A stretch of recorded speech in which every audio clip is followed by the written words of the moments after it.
Go.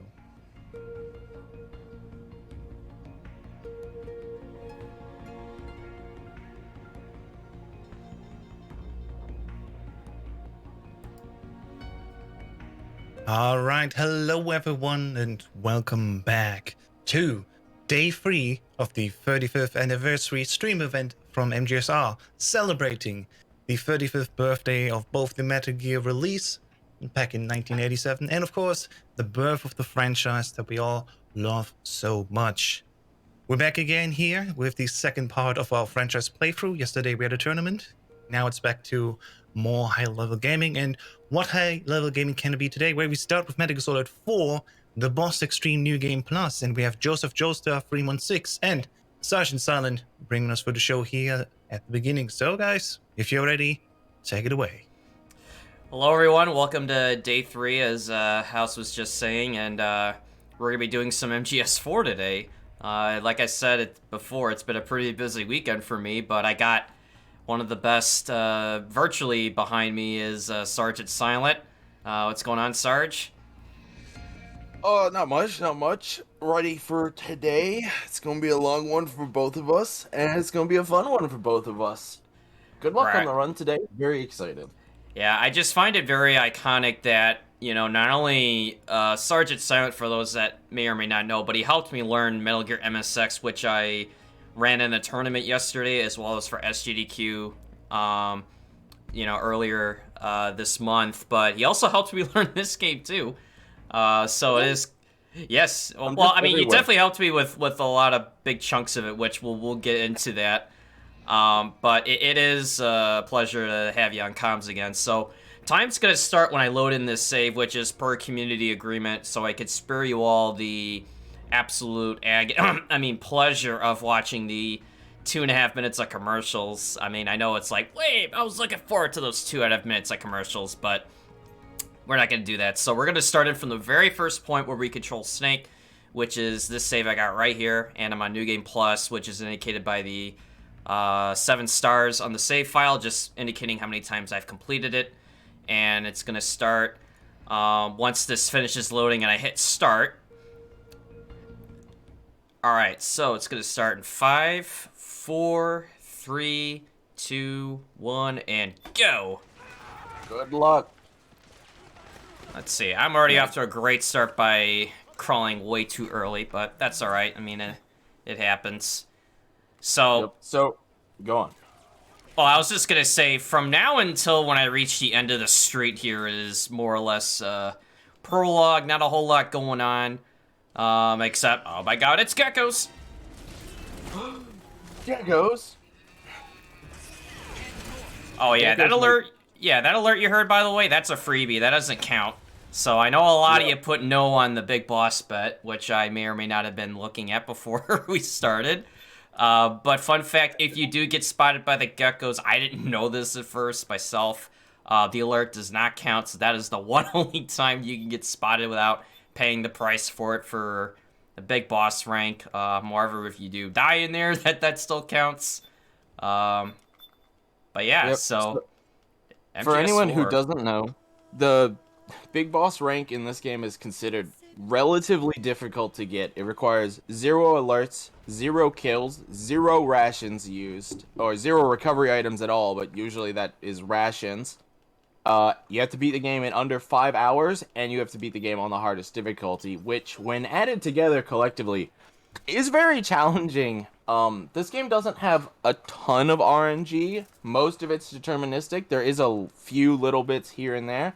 But a lot of this is just going to be execution. So, right off in the first room, first sets of actual gameplay, these are some of the hardest rooms in the game immediately. Joe is going to shoot the wall to trigger a caution to prevent a cutscene from happening. He's going to shoot that barrel to manipulate these guards, hold that guard up so that he can walk right through him, and get out of this room, hopefully without triggering an alert. All this movement is incredibly precise and very specific. If any of that gets messed up, or what's coming up in this next room, we can lose the rank right out the get-go. These rooms are notorious, very difficult. So we're going to roll at this corner to get a guard's attention on the other side, shoot this guard in the back to get him to come to this box, stun him, knock him out, follow a very specific line along these shadows, which should prevent the guard on the other side of the fence from seeing us, sneak up to these two guards, wait for one of them to walk away because he will hear his friend's body hitting the ground, stun this one, roll on into the next cutscene, and we are through two of the hardest rooms immediately, rank still intact. GG, Joe. That was an impressive display right out the door. Yeah, Red Zone in Act 1 is like the earliest reset point in the entire run, personally, for me. And like Sarge said, it is very dependent on a lot of execution and just understanding of things going on around you. And right now, even though it's a lot of things blowing up and, you know, missiles being dropped, and we're running through a skirmish right now with the PMCs and Rebels. I took out those two at the corners so they prevent me from getting spotted when trying to run across the street. And because of my New Game Plus, I already have the Rebel disguise, as you see, that I'm wearing, so I don't have to be very, like, I guess, like, self-aware of, like, trying to be friendly with the Rebels as you normally would for New Game.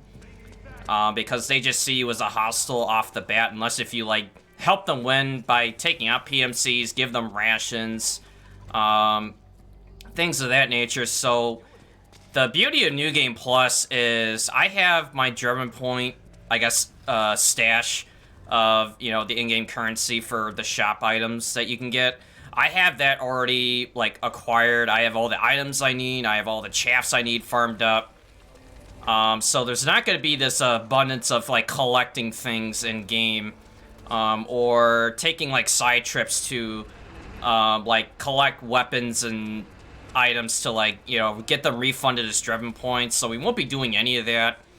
So a lot of this is just going to be trying to run through as quickly as possible while also trying to go for big boss strats. But the convenience of New Game Plus is, you know, like, I have in my inventory, I have just about everything I would want. There are some extra weapons I picked up throughout the playthrough, some that were avoidable, some that were not, but that's just fine. But up to this point is when, to me, New Game Plus really begins, even though, technically speaking, it really begins when you meet up with the Mark II droid in the Red Zone section. But it's at this point where I really have everything unlocked, including the M4 Custom, which is going to be used, although not until very later. So for right now, I'm just equipping the things I need coming up, which includes the MGL 140, a weapon that is normally acquired when you beat Raging Raven in Act 3, which is going to be a very critical weapon throughout this entire run, actually. And then although I did very quickly, I equipped the shotgun sub-attachment for the M4 Custom. That is going to be for specifically the very end of the game, which we'll talk about when we get there a couple hours from now. But for right now, we're just shuffling. Yep. So ironically, this is the only time you shuffle, and it's considered some of the hardest movement in the game to optimize. Too fast, too slow, or wrong camera angle, and Snake is falling off the ledge, and you have to do a slight shimmy across it. It's a lot of people go into the MGS4 channel and go, "What? Why does this? What?" It's shockingly difficult. I mean, I've had people tell me that they fall off the shuffling part, like, all the time, and I've done it countless times myself. So what I'm doing here is throwing 2 sets of smoke grenades, which I have way in advance due to New Game Plus. It just the great thing about smoke grenades in this game is they work very well for a very lengthy amount of time. They're stackable, so guards that are caught in it could be not really caught in an indefinite, like, coughing animation, but they could be caught long enough for you to just slip through. And now I'm going to be using the MGL 140 here to take out those 2 snipers in the balconies, while throwing a smoke grenade at this corner purely for safety, even though I do it on every run that I do. It's just so they don't give me a reason to get spotted there. And likewise, I'm going to take out this sniper up here, throw a smoke at this wall, and hope the smoke gets at least one of them, which it did. One of the big things to know about TBE, the Boss Extreme, is that the ammo you see Joe has is functionally the ammo Joe has for the entire run. So ammo management is really important.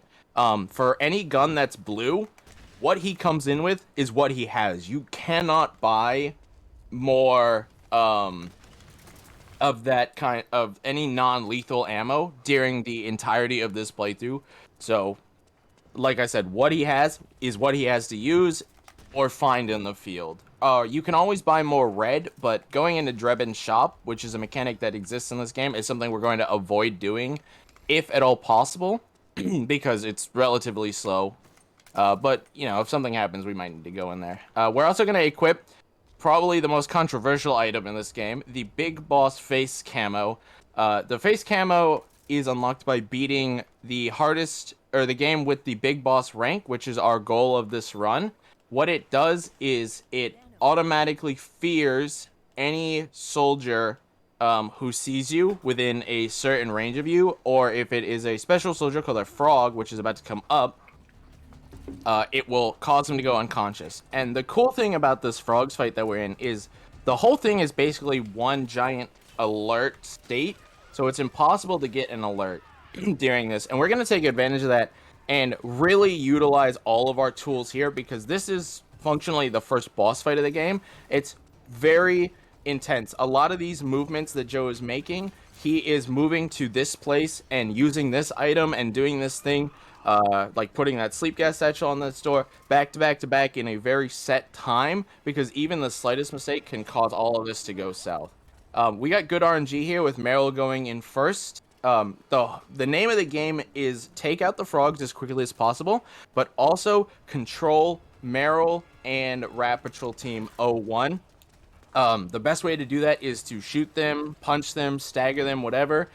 We got what's called fast frogs, which is really good. Joe's probably waiting for a cue. I didn't hear it, but go ahead, keep going. All right. Apologies. So what we're doing now is the satchel we set up top was to take out 4 frogs that jump down off of the roof, while we are going and taking care of a bunch of other frogs that keep coming in. All these frog positions are fixed. We know where all of them are going to be. It's all based on our movement. How are we taking frogs out? When are we taking them out? How quickly are we taking them out? All these satchels are planned around all of that.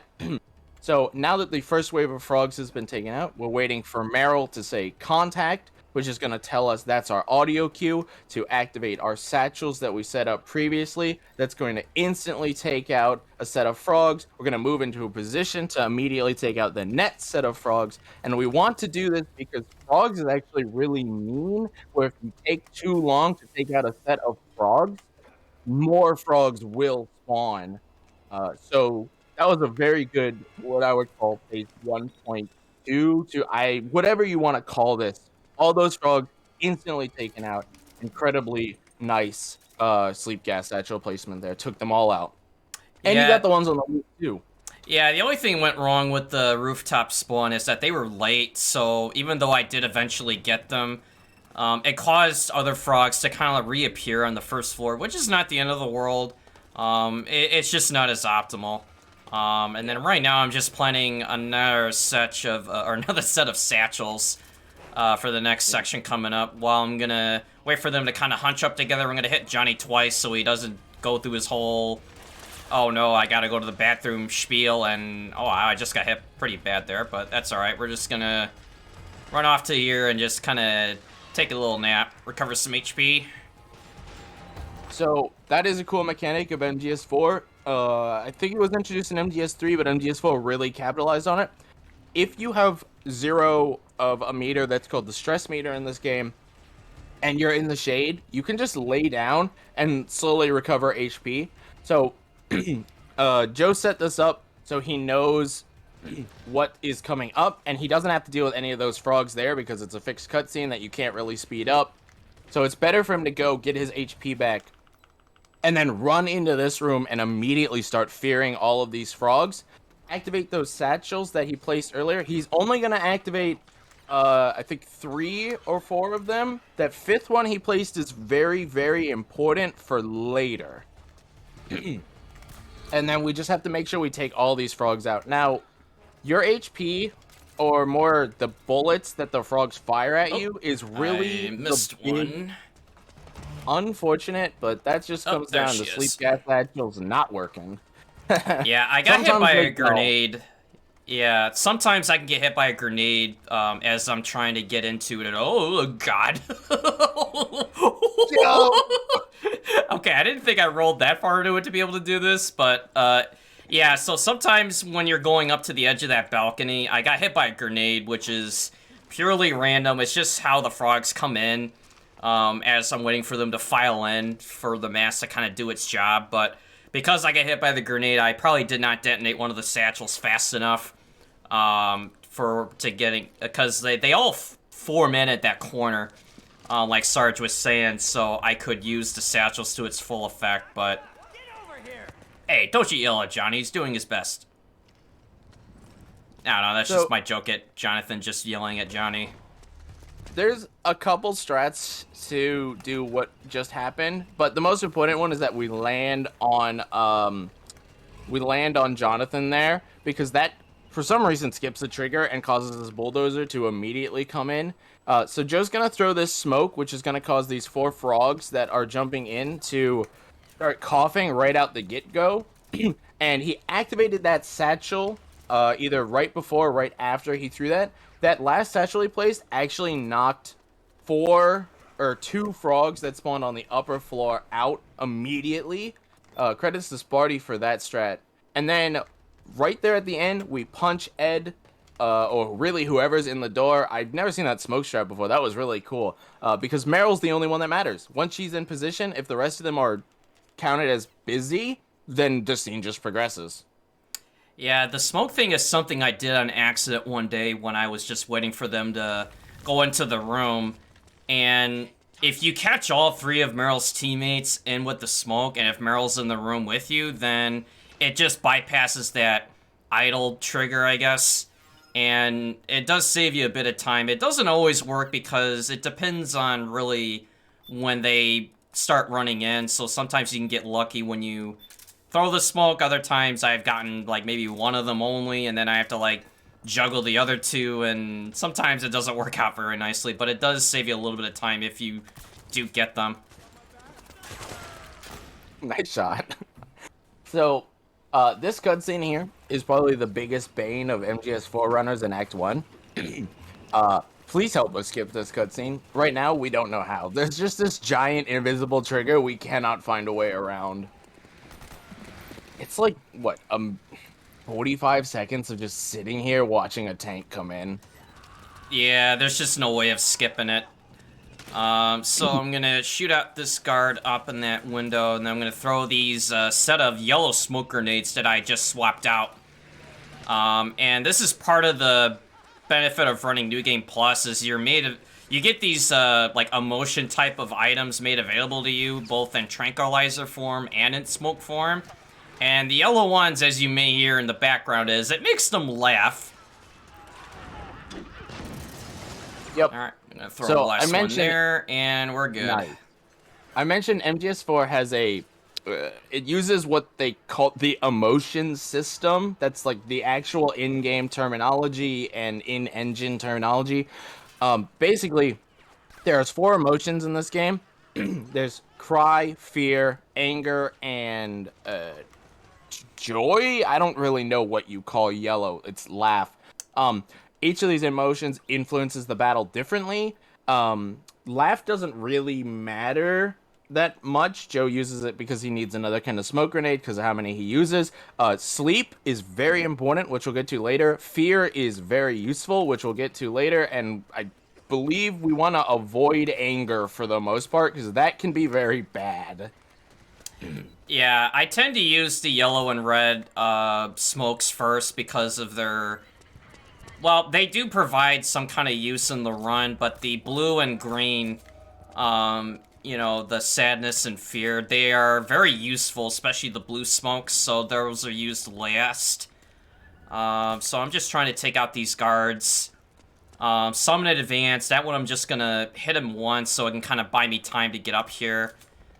while it gets one of the other's attention to investigate. Oh, wow. Okay, that was interesting. Yeah, ricochets in this game are probably one of my worst fears other than just getting spotted. Ricochets, they react on just about anything, and sometimes you can get an alert from just the dumbest things in this game. You really can. All these smokes, by the way, are very specific. He hit a guard with every one of those smokes. That was really impressive. Credits on those throws. If he hadn't done that, he would have had to do some weird, under-the-truck, obscure strats. But nope, 3 smokes in, through before they run out. And that is Act 1. GG, we still have Big Boss intact. Yep, there we are. So, 1936 IGT, that's okay. Given how frogs went, I ideally try to go for sub 19 minutes for PB pace. But given how all of that went, that's what I consider fairly decent for me. Even though some people watching might be looking at this and saying, my god, sub 20 minutes. But yeah, sometimes throwing that last smoke at that area in Millennium Park can get a little tricky. Sometimes it'll bounce weird, and then it won't really hit the guard, but it gets his attention. And I'll have to, like, often trank them as a backup, but thankfully that went just fine. Yep, speaking of just fine, this room's gonna go just fine. Oh yeah, so Red Zone, like we said, is often like the first bane of our existence when running the game, and the beginning of Act 2 is kind of like the next hurdle, which is entering one of the most scariest, if not most aggravating stages, which is Cove Valley Village. Because there's just so many things that can happen in Cove Valley Village, whether if you're on a PB pace run or not. So I'm going to start off by equipping the NVG section while trying to get these guys' attention in the village. Hopefully I got all of them. Sometimes they see there's... you immediately. Alright, good, I got them all. Sometimes there's one that stays in the middle for some reason, which is pretty stupid, but it is important that I get all their attention while I hold this guy up, trank him, so the rebels see me help them saying, hey, I'm not an enemy, but meanwhile, they're gonna get shot up and I'm just gonna Keck W leave out of here. It's very important that the rebels see him, because if they don't, a bunch of rebels are going to spawn in during this like cliff ascent field. Oh wow, that trap shot headshot. They will instantly trigger an alert if they are not friendly, and there's nothing you can do about that if they missed you. So all these shots Joe is about to take are very important. If he misses one, the whole thing goes into caution. These guards start moving. Things start getting really scary. So these shots matter, and hopefully Joe gets them all. We do have backup guards coming in, but they always come from the same location. We know where they're going to be coming from, so we just need to take them out as they come. Maybe use some smokes if needed. Yeah, we're going to have to be... Oh! They're waking people up. Yeah, so I did get one smoke at the backup team coming in, but problem is, one of my very first shots ended up missing, so it puts them all into a caution, so I'm just going to try to salvage this. And then, meanwhile, I'm going to swap to my next set of smokes.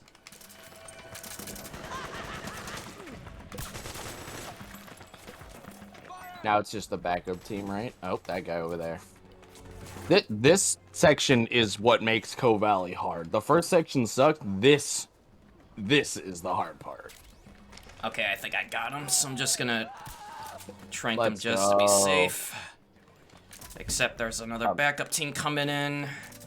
So, Joe only has 9 shots left with his Mark 22.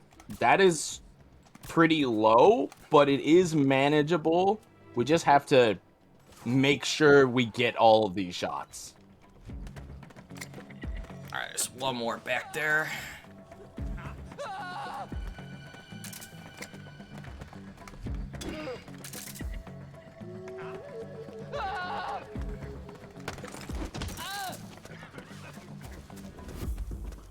Yeah, there is an ammo pack coming up in just a little while, so we'll get that refilled. Nice. Also, yeah, pay no attention to that guy. He's just going through some things.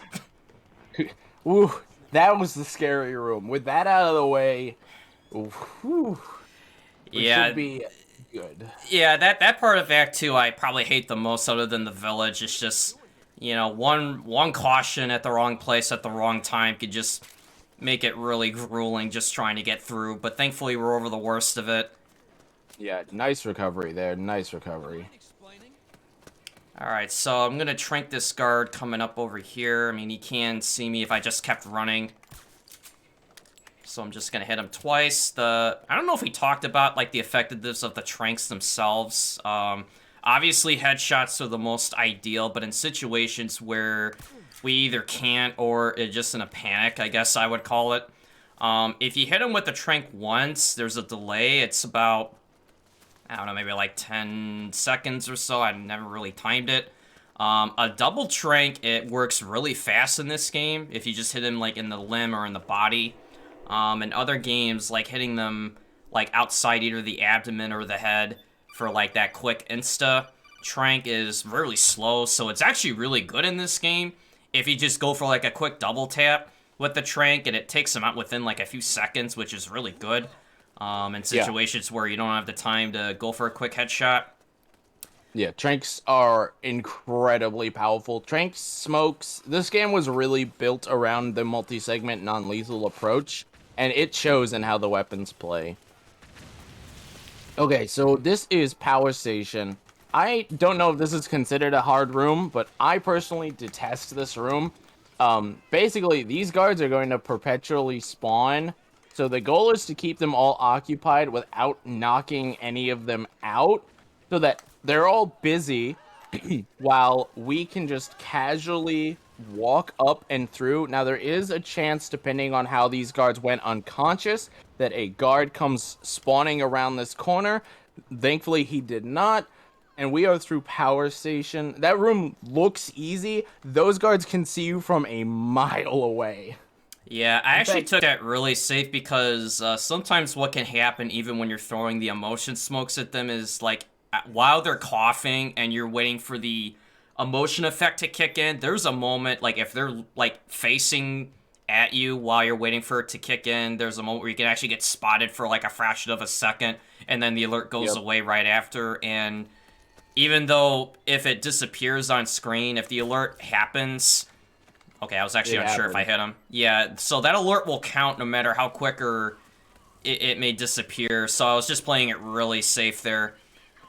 Just for the sake of the rank. For anyone who's curious, an alert counts the moment the word alert appears on screen. Like Joe said, doesn't matter how long.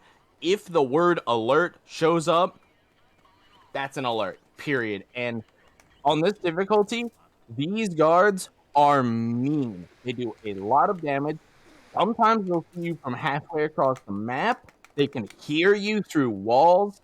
This game borrowed the camo, I don't know if borrowed, innovated on the camo system from MGS3. You'll notice in the top right, there's a camo index. If it's ever blue, it means there's, like, a battle going on and you have, like, plus 20, plus 50 extra camo. If it's red, you basically have a minus 20 to camo. And if it's ever negative, or really if it's ever under 20, basically you're going to get seen on this difficulty. And when you're standing, when you're shooting, when you're throwing, all of those things lower camo index. So it's really, really important. We haven't utilized a tool called the Octo Camo yet. It's what Snake is wearing in this game, but it will come up later. Also, that movement right there was more precise than you think. That APC that just drove past, it will see you, and it will trigger an alert if you are standing when it drives by. So nice movement there. Yeah, that APC will spot you right away if you're not, watching out for it. So I'm just gonna, try to take out this guard, which I'm probably just gonna go for the, just the multi-round method. It's just purely for safety. You don't really have to. And then I'm gonna throw another smoke right by that truck there while taking out the guard in the crow's nest over there. And that should be everybody. Yep, so again, red smokes cause people to go into a rage, which basically means they run around shooting whatever the closest moving human is near them. So Joe is using reds more as smokes to buy him extra time to not get seen while shooting them. He really doesn't want a guard running around shooting everybody. It doesn't count as a kill, but it can be very scary because health is important. What's that, an explosion?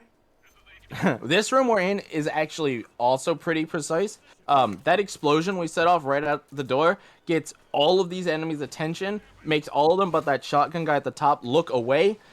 That lets us just head straight into this great little cutscene of is that the Chia Pet bulldozer? Or is he back for round 2? You know, I think it might be that bulldozer from Outer Heaven, except it's actually here to help, not here to kill us. It is indeed here to help. Now, wait, get out of the way, guy! Get out of the way, guy! Get out of the way! Oh! You made it! Yeah, sometimes that commando rebel can get ran over by the bulldozer. It's just more of a meme watching it happen. It's not really significant to the run or anything, but... Yep. So, on that topic, the way kills work in this game, it's worth explaining for the rank. As long as Snake is not directly responsible, and by that I mean a red gun in Snake's hand deals a blow. Oof, that was a lot of damage from that unfortunate shot. And it was also funny how you said a red gun because I just picked up one. Yeah, as long as a red gun in Snake's hand does not hit an enemy, causing their HP to hit 0, it is not counted as a kill. That means an enemy can fall off a cliff, an enemy can kill an enemy, a barrel can kill an enemy. All these things can happen, not a kill. But if a red gun from Snake killed someone, bam, kill, rank dead. Also, so nice little side roll tech there when going down from that sunroof. It's funny when you side roll, it doesn't give you like that landing animation as you normally would if you just drop down naturally, or if you do like a forward roll. So there actually is some reasoning behind that. Yep. So we're going to be setting our menu up for, we have 2 boss fights coming up. We haven't really talked about how the menus work in this game. The rough explanation is the game has a cycle system. You can equip 3 weapons at a time. They go in that order. So we are very particularly setting up our cycle so that Joe will always swap from stuns to the next one he needs to the next ones he needs. We're going to immediately jump in to the frogs fight, or frogs, I guess 2 is what I like to call it. This isn't too hard a fight unless one of these stun grenades misses. Now, there's a very particular setup for these stun grenades. There are 4 frogs in the room, and then there's more frogs on the other side of that room. Hopefully that stun setup got them all. If not, no, there's one that's upright, but that's okay. It looks like, yeah, you're trying to aim to get him. I see where the frog went. Okay, I'm actually a little nervous right now, but I'm gonna try to get them. Oh, she moved. You did, but that looked like you got her. Okay, but there's still another one. Oh, man. Where's she going? Oh, she's going back around. Okay. Alright, so I'm gonna try to get her right there. Yep. Thankfully, this is really the only time we need stuns, so we have this leniency if we need it. Oh, that one missed.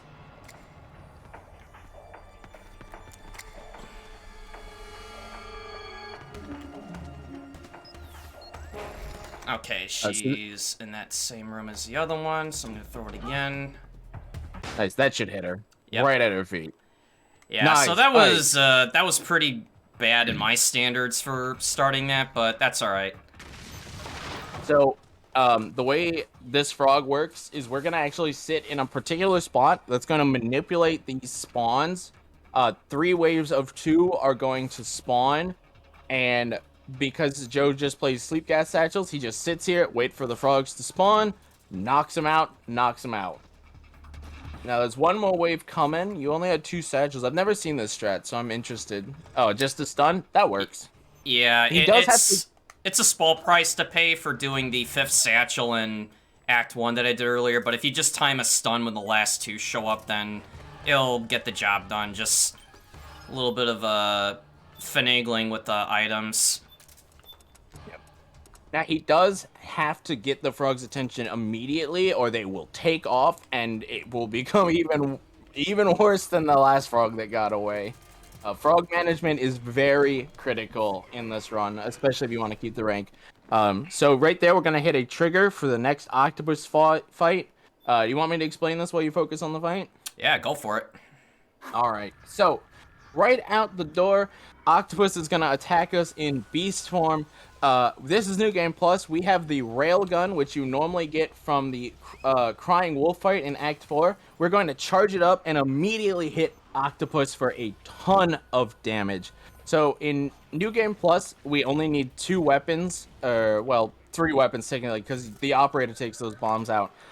Octopus is split into all these fixed phases, so she's always going to move that way, shoot it with the railgun.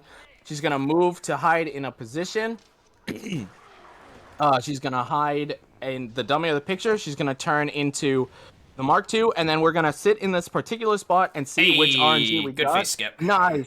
This is called phase skip. I found this one day on accident while playing. There's 3 phase skip positions. This skips directly into the Naomi phase, prevents her from dropping down from the roof. She's going to immediately get up, start shooting at us. We're going to hit her with a second railgun. We're going to finish her off, and that is the most optimal octopus. That is how you want that fight to go. Congrats. Great fight. You also notice we killed her. She doesn't count as a kill in beast form.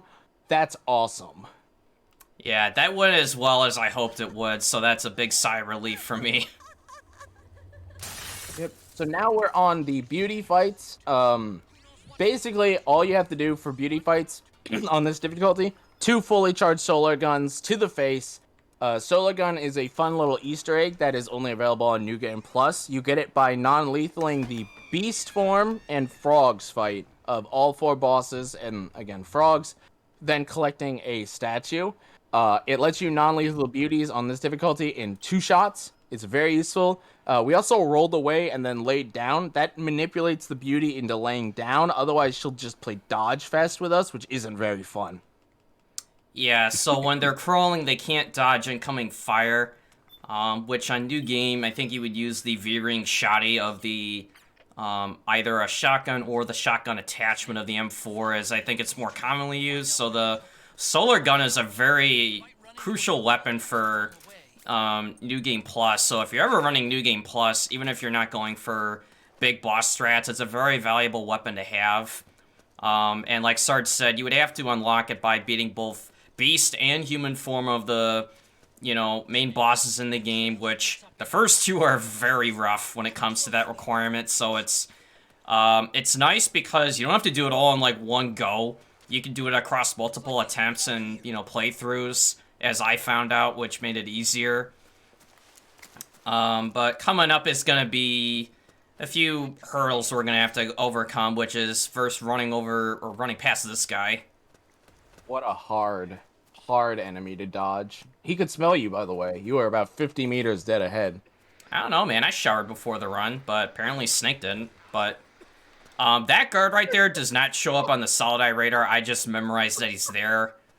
It's very easy to overlook that and lose the rank when just running through this. And the frogs are going to do the same thing to you. They don't move around a whole lot, so they won't show up on the solid eye radar unless, of course, again, you just memorize that they're there, which, of course, there's one right there.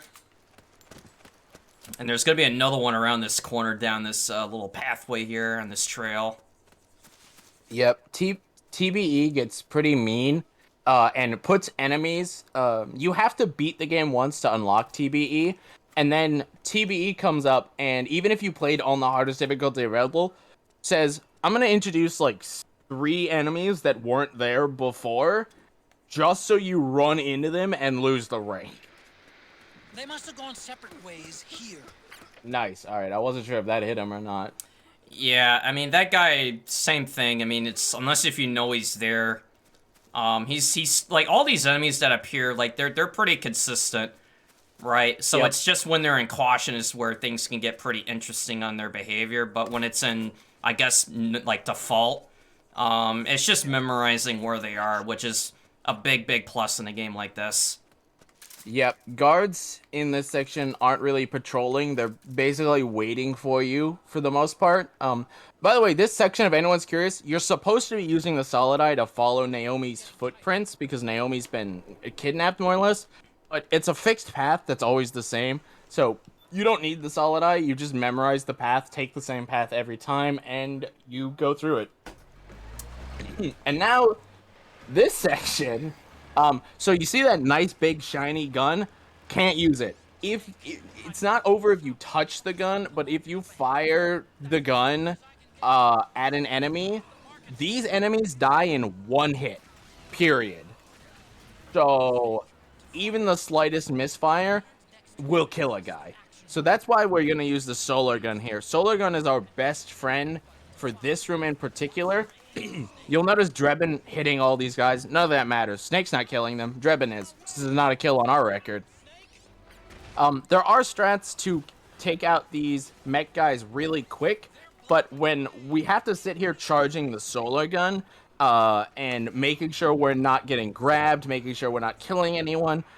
Wow, congrats, you got that. That little, like, hit by the side of the gate was really impressive. That's the speed strat to skip that last mech from jumping over. I didn't know you could do that with the solar gun. Yeah, if you aim it just right when it's fully charged, it can hit them, but sometimes it's weird if they're either moving or jumping, and thankfully I got them. Right. So this is actually one of the scariest rooms in the game. Not only do we have to manage these enemies, we want to bait a gecko into running into Drebin, because that's going to knock all these zombies that have been climbing on Drebin off, and that's going to make it much easier to take out these geckos. Now, with the Solid Eye equipped, we can see the gecko's weak spots. What you need to do is take out, I believe it's 12 geckos on TBE as quickly as possible, and I do mean as quickly as possible, because this guy who just climbed up, if he hits you, if he grabs you, that can be a quarter, half, a third of your HP easily. So that was an incredible gecko fight. Just being on the turret does not prevent you from being hit. One gecko snipe to the head could actually have killed Snake there. So, yeah, getting hit by a stray around by a gecko does at least half your HP. But it is very easy to, you know, like, start to get, like, sniped off the turret, like, in a quick manner. I actually got really lucky that it ran the tank. I barely ever get that to happen in runs I do normally for myself, but now coming up is the infamous mini-boss of the game. Sarge, it's the gate! Gate Eater! As our good friend Jag once said during a run. Yeah, so, Gates, in all intents and purposes, actually is basically a mini-boss. This is a cutscene, but Gate has a fixed amount of HP that it kind of ticks down during that first part, but as long as the APC that you are riding is moving, you basically can't hurt the gate. And each of these gates has its own value. On TBE, that is about 12,000 each. The machine gun, I think, does about 530 damage a hit or something. So the goal, also, Joe, shoot the gate. Shoot the gate. I don't know, maybe I wasn't doing it right, since Otacon had to remind me yet again. The goal is to alternate fire between the two to take the two doors out as optimally and quickly as possible. If Otacon says shoot the gate as you break the last gate, that's pretty much what you want. So that was good. This room is a cutscene. Joe can get shot during this by a random stray bullet, but as long as he is relatively conscious of what he's doing, we're fine. We'll just get a nice little cutscene room so you can take a break, take a breather here before we're back into the action for the final room of Act 2. Yeah, also fun fact, if you destroy the enemy tank like I just did, that doesn't count as a kill because it's considered, like, unmanned. Like, there's not really anyone driving it, per se. Yeah, I wouldn't even say you destroyed it. It's more like an aesthetic, oh, you did damage to it, because it doesn't go anywhere. It's still there. I mean, you still get Drebin points for shooting at it, so, I mean, it's free Drebin points, I guess. Yeah. Drebin points matter. Well, in New Game they matter. New yeah, Game Plus, I mean, New Game Plus is just icing on the cake. You don't really need it. Speaking of New Game Plus, it is worth pointing out, an optimal New Game Plus file has to play the game not once, but twice through to get everything they need while picking up as little extra as possible, which basically means one extra gun, the P90. Every other gun that you don't need, you really need to avoid for optimal menus. Joe here, if you saw at the start, is on New Game Plus 7. That's how many times Joe has played through this game to get a file he was happy with. Yeah, I don't even want to talk at a about minimum, for me, star. it's about like 3 or 4, and that just depends on like how many chaffs I want, which is 8. And then maybe just some other things like cosmetics, such as the corpse camo, acquiring more iPod songs in the game, things of that nature. So now we're off the tank and we're running through the marketplace, which is the last bit of normal in-game control, which we just gotta avoid the geckos, which are fairly scripted, with the exception of this last one here, which is actually very late, which I'm not gonna get debated by it this time. I've tried running through while waiting for the gecko to land, and when they land and you attempt to do what I call the risky roll, if you're not rolling just fast enough, just having the gecko land on you is enough to insta-kill you. It doesn't matter where you are, if you got a ration equipped or not. It's just a very brutal experience of, you know, trying to save that one little bit extra second, so I just played it very safe there. Oh, fun fact I'd like to mention, we're on Big Boss pace still, by the way, so congrats. We've made it through Act 1 and 2 on Big Boss. Going into Act 3, we have a long, calm section to really answer questions from chat, talk about what we're doing, but mostly we could just explain any questions chat has. Fun fact about this game, the camera is 360 degrees of movement. Technically, it's a sphere, so it's like 720 degrees of movement.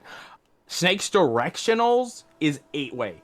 So, you don't actually control Snake with the analog stick. You more set him the angle you want and then turn the camera, because Snake responds movement-wise to your camera more than your D-pad. So just imagine running an 8-directional system with a 360-directional system simultaneously. That's what MGS4 runners have to deal with the whole time.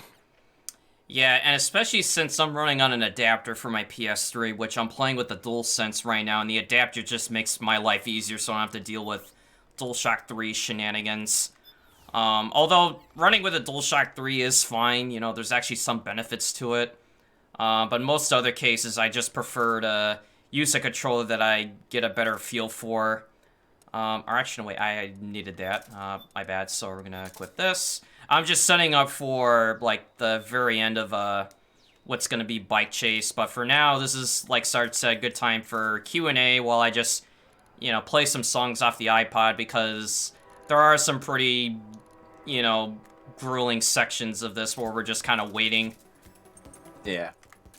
Yep, so, you'll notice that we put on a face camo. That is the beauty face camo. That does 2 things for us. The first big thing it does is it prevents the resistance guy from freaking out immediately if we do get seen. The second thing is it prevents, enemy soldiers from seeing us and immediately alerting. So right off the gate, we're gonna take what's called a, speed up shot. There are 4 of these you can take. Only 2 of them are really guaranteed to work. So we want to fire a shot at this guy's feet almost immediately. And if we get good RNG, if he doesn't see us, we don't quite understand how these shots work. The resistance guy is going to follow along these cars, and then he is going to run down this alleyway. Nice. So that right there, the resistance guy, we now have to wait for him to walk quite a ways back. And you might say, well, that doesn't look like it saves any time. That one shot alone saves, I think it was 30 seconds of watching him just walk to corners, sit there, wait, peek, hide. So it's really awesome that you got that shot right out the door. The first room is probably the hardest room of this section. All of these are based on triggers. So Joe is listening for the guy to start whistling, which means he's going to start moving. Once he start moving, it means he's hit his trigger. We need to move into position. We need to take out these 2 guards immediately. The goal is to prevent the resistance from being stopped by active guards. Well, he'll just literally stop and wait. Also, if you can afford to take the time to do it, nice. Those 2 guards are scary, because if you miss, this room can get bad. The resistance guy will also stop and go, huh? When seeing, like, guard bodies on the ground. But once he's through that, it's like 4 or 5 seconds every body. He's just gonna keep moving. These 2 guys in the back are actually in a really good position where, depending on how they fall, and they look like they fell in a great spot, the resistance guy's actually never gonna even see them. Even though they're right there, he's just like, no, there's no one there. And he just keeps walking.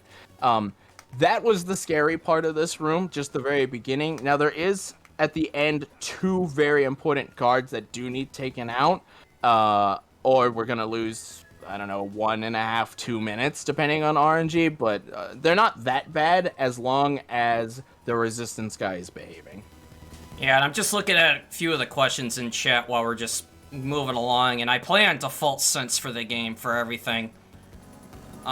Which includes first-person sensitivity over the shoulder and the, you know, the normal camera itself. And for plywood, that could be like a future project down the road for learning Ghost Babel. MGS4 FAQ is now open. Ghost Babel when? Yeah, future project.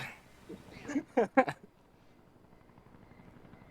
So, Joe, are you gonna try to drag these 2, or are you just gonna let the resistance do his thing? Oh, you mean those 2? Well, we'll let the crying round ammo do its thing. Just like before, whenever the guards are under the crying effect, so to speak, the resistance guy just pretends they're not there, which is very convenient for what we're doing here, like he was saying. Also, he did not go before the stream, so he was unprepared. So we're just gonna wait for him to finish doing his thing, and then I'm just gonna attempt to do the same thing that I did before, which if I did it at the right time, it'll give our resistance friend enough time to run down there without stopping. And then I'm also gonna kick this can for bonus. Wow. Ooh. One more. Hey, field goal.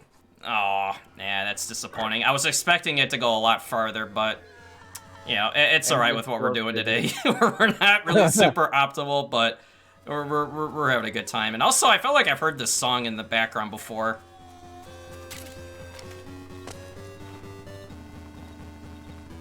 Might be a coincidence. Maybe. All right. So yeah, as Joe pointed out, one of the perks of New Game Plus is if a guard is crying, the resistance guy just ignores him as if he's not even there. That does apply to other emotions, but crying keeps the guards in place, and you want them in place, because if they start running around doing their own thing here, that could be very bad. Yeah, because then they could start shooting each other, and then if the resistance guy reacts to a dead body on the ground, or if they're unconscious, that slows you down. If other guards see them knocked out, then that just creates, you know, further chaos that you don't want on this section. I mean, you know, you'd be amazed at, like, how many bad things can happen in what could be, you know, viewed as, like, fixed segments of the game. I mean, I've made countless mistakes here, whether if it's, you know, creating ricochets, triggering cautions at the wrong time. There was this guy spotting me for some reason, and then that further adds delay. But so far, so good. Yep. So these two, we do let him see, just because it's almost impossible to move them both out of the way in time. Joe, you keep looking like you're being followed. Are you okay? Yeah, I don't know. I kind of got this feeling that something was following me, but I don't know, it could just be my imagination. Probably. Just your imagination. Just my imagination. Yeah, if you actually look at certain corners when you're doing this, you know, tailing the resistance guy, you can actually see a figure with a trench coat and a hat. Although you can't see them during a caution, which is why I was sort of looking, but then I remembered, oh yeah, you can't really see them in a caution. It's kind of silly and a little disappointing. actually didn't know that the caution prevented him from showing up. Yeah. TIL. Yeah, actually, it was something I noticed when doing that while waiting, and when a caution kicked in, it made them disappear until the caution went away. The more you know. Oh, that does make sense. Yeah, it's worth mentioning. This game, you thought we had a lot to talk about with MSX. This game MSX has nothing on this. This game is so deep. There's so much in this game that you will never know. Like, did you guys know if you get hit by an enemy and then push the triangle as you land, you do what's called a recovery roll and stand back up? Small things exist in this game. Yeah, I didn't know about that for years until I saw, I think it was a clip on Twitter, which I think was by, I think it was Akari, that showed a clip of him, or whoever it was, doing that. And it was like, wow, I played this game for years and never knew that was a thing. Yeah. So, this room is really annoying because there's just a ton of triggers in it. You have to, like, be on the guy's tail. I don't know if Joe's going to do it in this room, but you can really see the effectiveness of the disguise in both this room and the next room. There's a searchlight in the middle. There's, like, 6 guards looking at it. You can just run out there. As long as you don't have a weapon equipped, your knife doesn't count, don't worry. No one out there sees you at all, and you're completely safe. Now that only works if you haven't been seen wearing this face.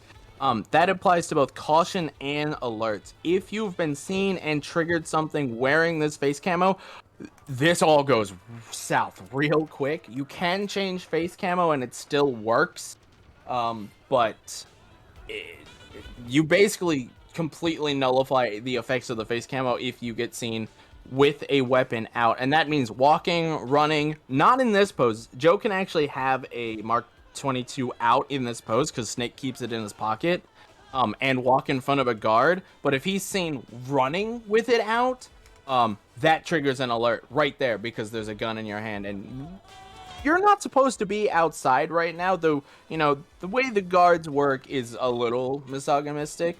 They see woman and they go, oh, okay, cute woman in the streets at night. Be on your way, lady. Like, they actually do that. That is how the game functions. So that's why this face camo works. Yeah, and it's part of the whole, yeah, it's part of the whole thing with Act 3 at the beginning is they recognize both young and old Snake in their face cam recognition, so that's why we have the disguise on that we do. And like Sarge was saying, if you happen to get spotted for some reason, you can wait for the caution or alert to kind of disperse and then set it up with a different face cam and they just won't know the difference. So this I'm is gonna the try to do the second shot. one, see if I got it. I don't know if I did. Let's see. We'll know based on what no, Joe I didn't. Yeah, that's okay. Yeah, I think I shot a little bit early, but yeah, if you get that ricochet right there, like I did at the beginning, it'll cause the resistance guy to run further ahead in his, I don't know, long walking sequence. If you get it right, he'll actually run down right where that Humvee just went and then walk back a little bit. But when I got was the, he ran down the alley. Oh wait, that's not what I wanted to play. There we go. So, if you get the fast strat, it saves like 30 seconds. If you get the slow strat, it loses like 30 seconds. So, it's a literal coin flip, but it is absolutely worth going for that shot because that is 30 seconds during an already like 14-minute long waiting section. There are 2 more shots that exist in this room. Credits to Land Sandwich for one of them, and I helped find the other. They're both incredibly inconsistent. Joe, will you be going for them? No. Okay, No. all right, I respect that. Missing the second one of the 2 is not super detrimental. It's like a 5-second time loss versus a 4-second time save. Missing the first one is like a 40-second time loss versus a minute saved. So, or not a minute versus like 25 seconds saved. So, it's rough. But the whole gimmick here is to follow the resistance member who this section is too heavily defended. It even has a patrol that starts immediately. The resistance member, you can tell who he is because he's wearing a fanny pack and a bicycle helmet. But as long as we're in our disguise and the resistance is in his disguise, all of this is just going to, we just have to follow these guards, do what they're doing, and play it safe and just walk with the resistance here. Oh, yeah. I mean, he definitely looks like a legit PMC guard just by checking out his outfit and lack of a main weapon. As chat is saying, we are coming up on an hour. I would imagine we're at about 52 minutes RTA or something like that. Coming up on 58. 58. Yep. So stay hydrated. We've been talking for an hour now. Also, thank you, Plywood. I think he just corrected me on what I said about the. Okay, I'm actually trying to prevent this guy from getting ran over. Which is something I was going to talk about until it kind of just forced it out of me. For some reason, this Humvee, if you don't delay it, or if you do delay it, it'll mess up its cycling when it's driving around the street, and the resistance guy can get ran over. Hey! Stop honking at me, I'm talking. I don't know. I mean, for those that watch my streams whenever I run this game, I despise this Humvee, so it's just kind of referencing that love-hate relationship. Yeah, so if the resistance guy gets ran over by the Humvee, it's not game over, so to speak. I mean, for a run, I mean, of course it's game over for a PB, but you could leave the room and respawn another one, but thankfully it doesn't resort to that. But, yeah, so I think Plywood was saying that it was possibly bad humans that may have tweeted out that clip of showing the recovery roll. I just specifically remember seeing it on Twitter. I just didn't remember exactly who it was that tweeted it. But yeah, it's just one of the many hidden things about the game that I never knew about for years. But yeah, also, yeah, we've also been running and chatting for an hour. Hooray us. Woo. Let's see, what else could we listen to? Ooh, how about... You have, the, Portable Op song? Calling in the Night? I do, in fact. Can we listen to Calling in the Night? Let's go. Low-key, one of the best songs out of the entire series. Yeah, there's a few other ones I would like to play, but for the sake of, you know, Monka DMCA, as I would call it, I don't want to play it on stream.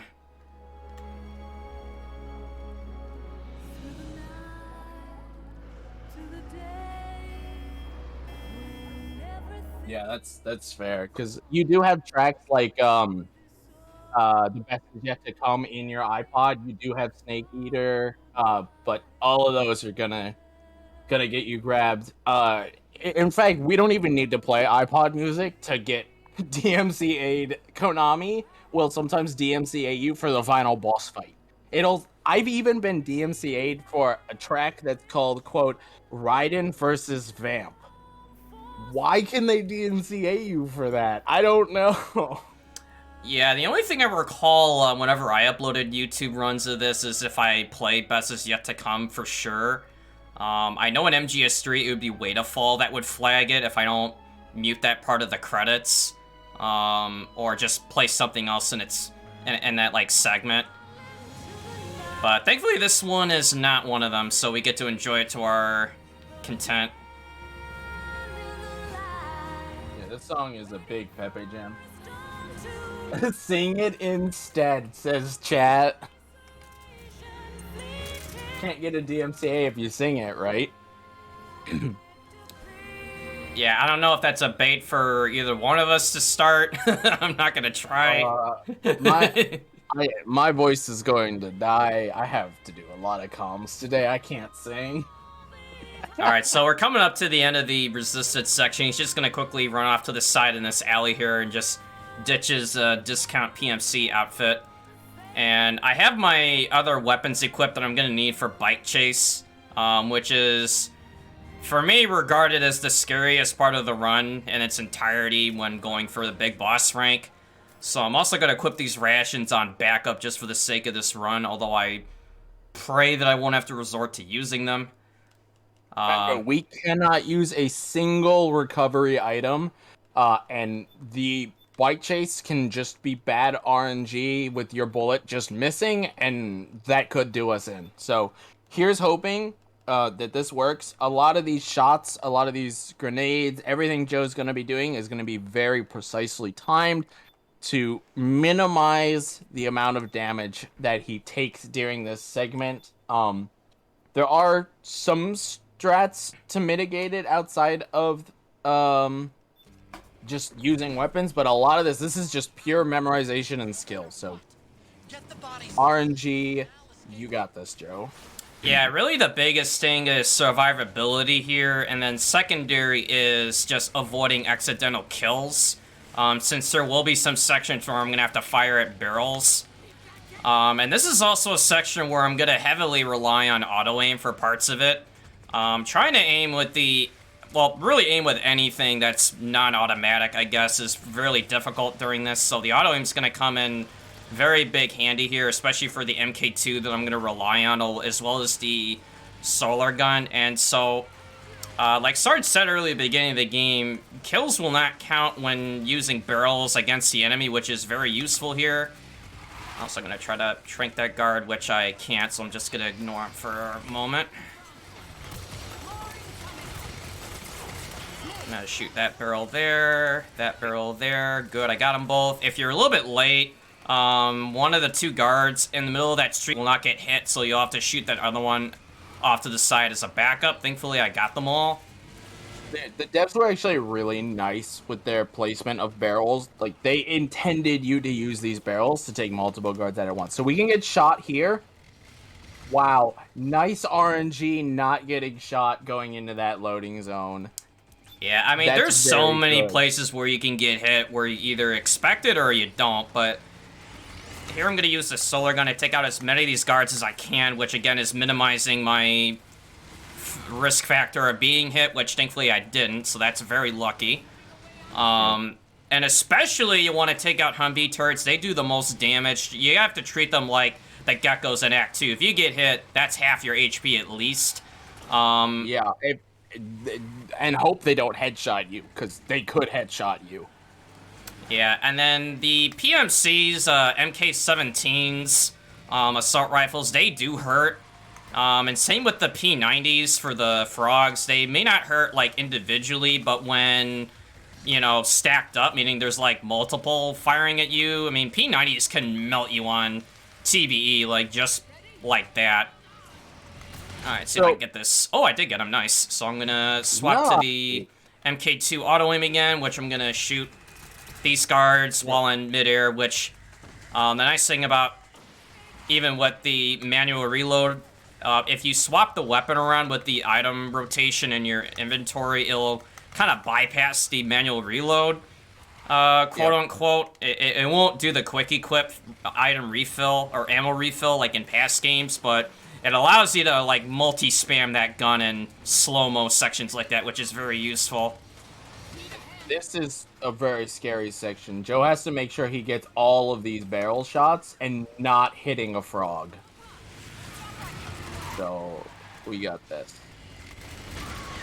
Yeah, these first two here are not too bad, but it's starting right here is where things can get pretty dicey.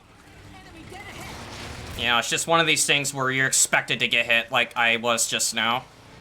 Also, I'm gonna get that frog on the wall, get that barrel right there, which I did. Nice. And you can see one hit, 25% of his HP right there. Thankfully, this, between rooms 1 and 2, you know, nice room. Yeah, that was a really good first half. Between rooms 1 and 2, you have the same ammo, but going into room 3, the game is actually nice. It refills your health and your currently equipped gun, and only your currently equipped gun, which means all that solar gun ammo we just spammed, we could afford to spam, because going into this room, guess what we have more of? Full solar gun, because Joe went in with it in his hand. Yeah, the solar gun's the only weapon I know of that isn't infinite, so they kind of caught on to the fact of how good the weapon really is, so you just have to be mindful of how you use it. Like, you don't want to just go spam heavy with it. And right off the bat, you saw Joe use what the XM25. You normally don't get that weapon until Act 4. You have to go out of your way to get it, or buy it in Act 5. What it does is it's a super consistent way to hit Raging Raven, and that will cause you to start the Raging Raven fight with her only at 75% HP. She has a cap. She can only take 25% of her HP during this.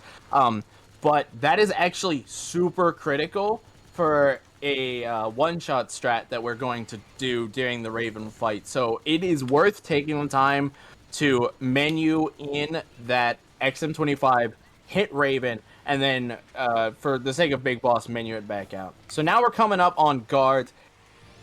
There we go. Single... Nice. That is one of the two really scary guys.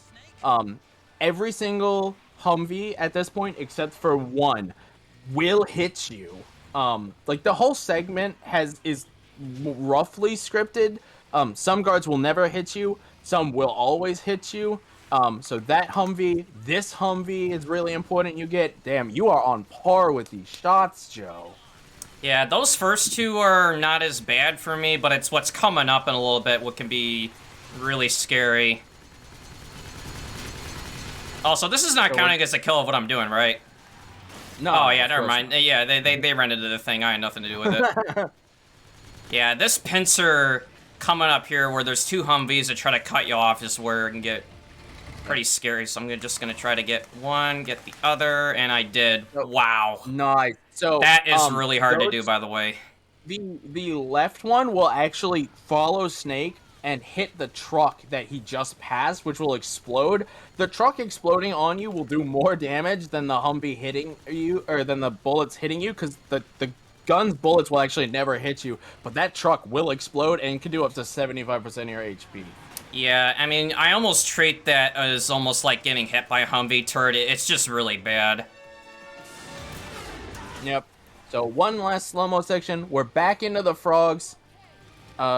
We have to manage these frogs correctly. Again, it's important to know which frogs can hit you, which frogs won't hit you, when to shoot these barrels, where to shoot these barrels. There's like a mini cutscene going on right now. Big Mama's going to get shot, but depending on auto aim and stuff, that doesn't matter. That Humvee, by the way, will never hit you. Shoutouts to Ragnus for telling us that strat. You can see Snake did get hit once. It did a quarter or half of a quarter to him. Joe is currently trying to hit the sniper. I don't think he succeeded. Unfortunate. Yeah, it's just for memes. And now we have the last little section. This is the last room where you could kill a frog. So we just need to hit this barrel. Then the most confusingly placed barrel. I have no idea when they intended you to shoot these barrels, because 9 times out of 10, you'll kill no frogs and you'll hit Snake. Yeah, I have no idea why they placed them there of all things, but yeah, this was a really good bike chase. I didn't get hit by any of the Humvee turrets as far as I'm aware. It was mainly P90 gunfire from the frogs, which that's the thing I was kind of glancing at the chat, is whether if taking damage from this is RNG. And my answer to that is it's kind of a mixed bag, because, you know, you can only do what you could do to mitigate it, your risk, by taking them out in advance or kind of hugging Eva, hoping she'll take the hit for you. But there are cases where, yes, it can be random, because you could try to do everything in advance as you could, but you still just end up catching a stray round, which thankfully it was very manageable, that bike chase. So now we're gonna use the railgun and just look at this window. Her flight path is very consistent, and that is Raven. Done.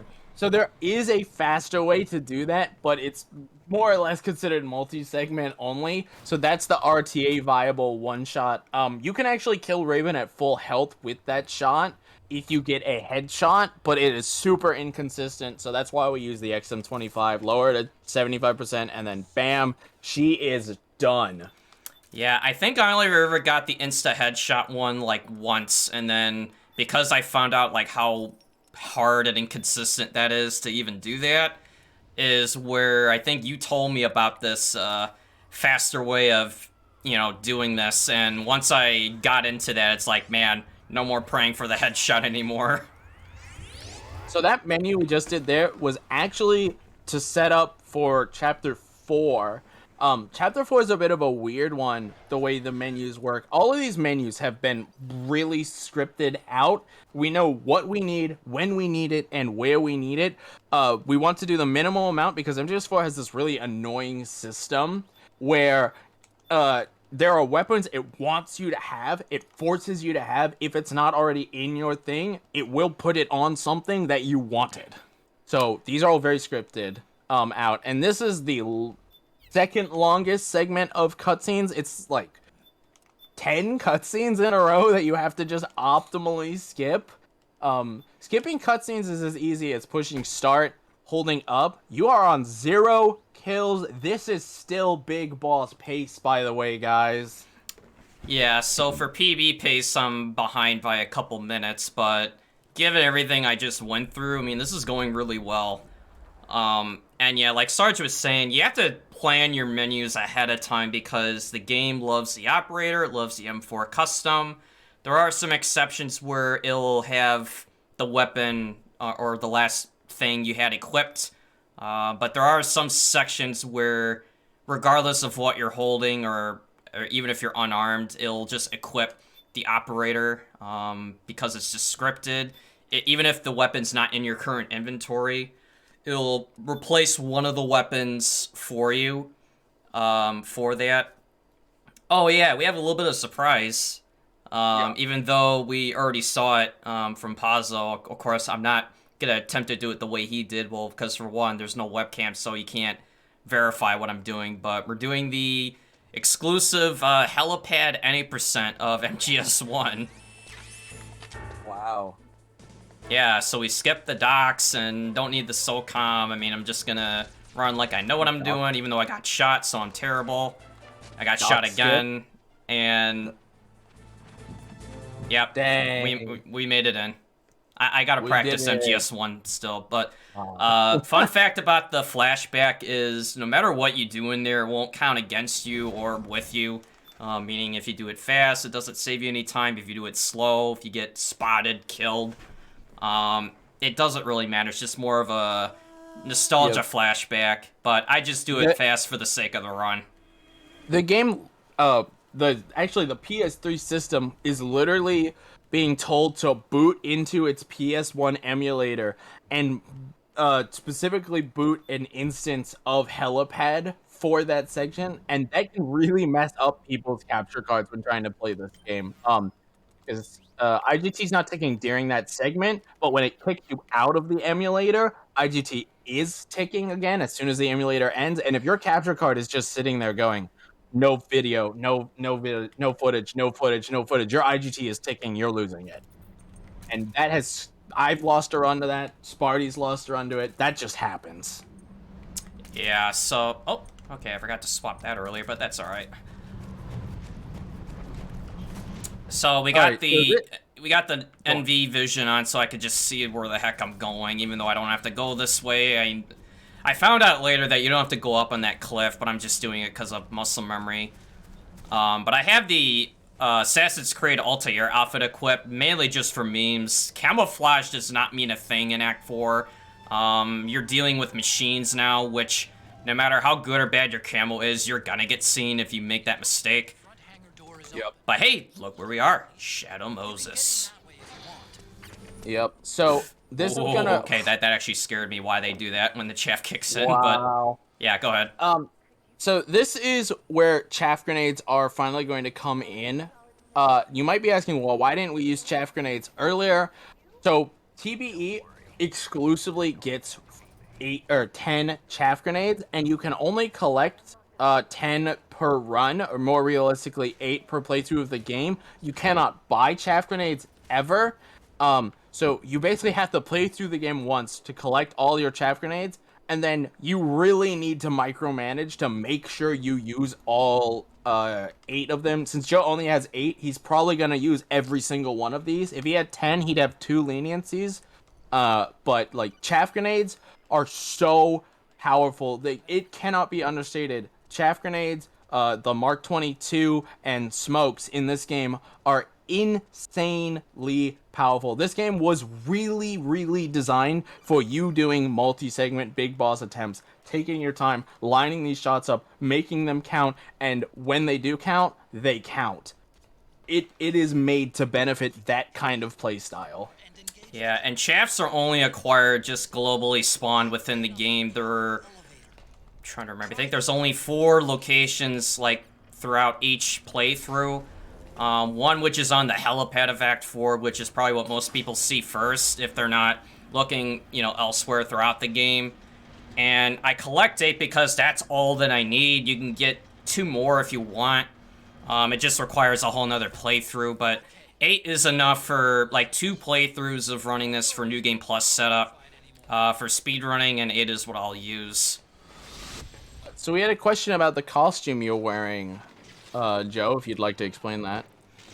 Yeah, so Ubisoft, along other developers, were like one of the sponsors of this game when it was in development, so they added this Easter egg of being able to have Altair's outfit. It doesn't really provide any benefit for the game. It doesn't give you like any better stealth camo index or anything like that. It's just purely for cosmetics. During Act 1, it does count as a resistance outfit. Oh yeah, that's right. Alright, so this gecko, it's pretty important we get these shots and take this gecko out because he will see you if you miss. So, that was clean. That was nice.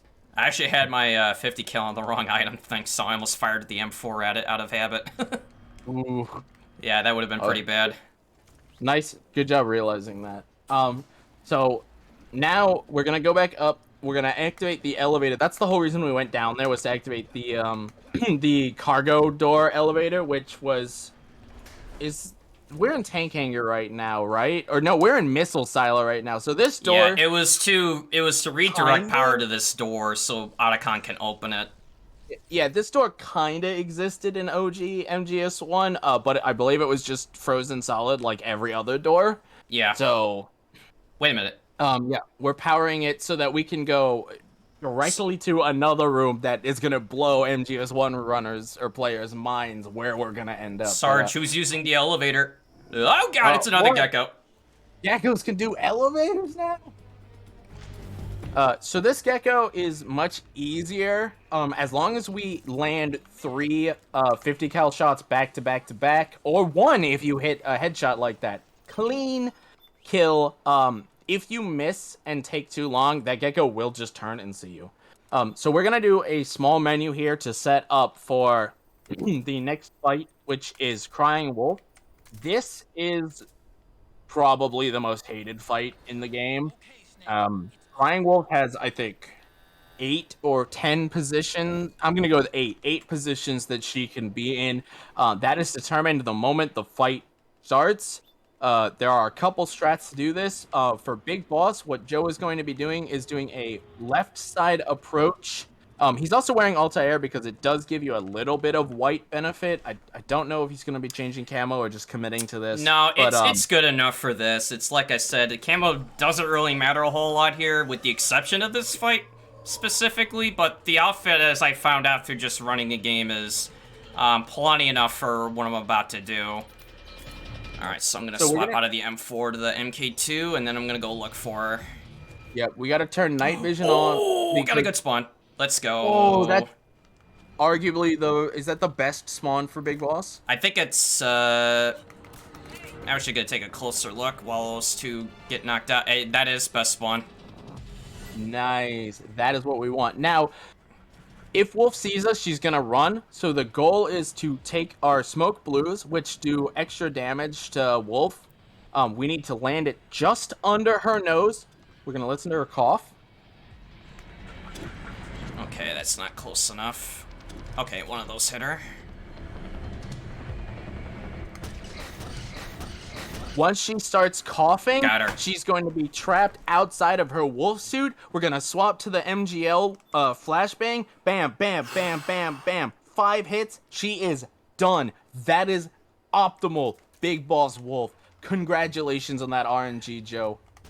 Yeah, that is a big sigh of relief for me, because I was actually worried about this fight coming in, just if I was going to get a really not so good spawn, because there are some places where it's decent, but then some that are just absolutely terrible, at least for the way I was going to approach it.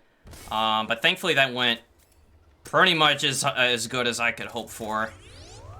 Yep, and we're gonna use our last MGL because we only have one. Done the beauty. Do our menu for the second half of this act, and take her out and be ready to go. So there's still a couple scary rooms left. Most of the majority of our chaffs are gonna be used in these next few rooms. So just because we're through that does not mean this game has gotten easier. Oh, wait. I forgot disc 2. Wait, I gotta look for it. Oh, you better... Oh my god, dude. I don't have it. You don't have disc 2? Yeah, I don't know where it is. I had it. Maybe it was in my other CD case. Oh, no. Well, you know what, Joe? Wait. I think we're on the PS3 system. It's a Blu-ray disc. Dual layered 2. I think we could beat the game today. Yeah, I just hung up on him. But yes, you don't need to swap to disc 2, even they are just referencing that in the original MGS1, you would normally swap to disc 2 there. Yeah. Except in TTS, where you don't swap to disc 2 there. But we don't go to the comms tower up top, so... So this room is pretty scary. Throwing that chaff as soon as possible is pretty important.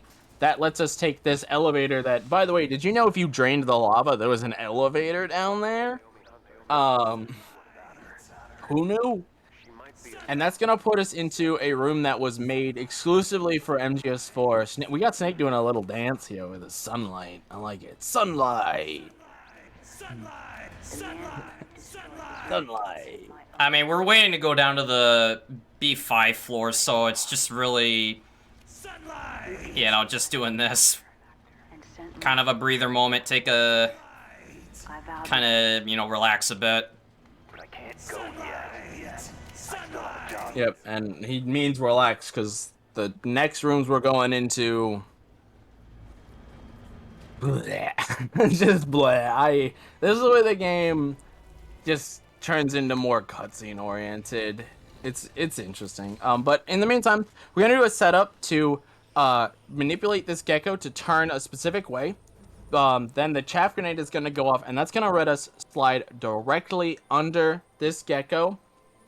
That gets us through the first half of this room. Now we're gonna get a checkpoint going into the second half, and our chaff is gonna run out in this room. Now there's a couple different approaches to this room. The one Joe's gonna take is just play it safe, throw a second chaff. Now geckos can only be affected by chaff one time. Let's do that barrel up.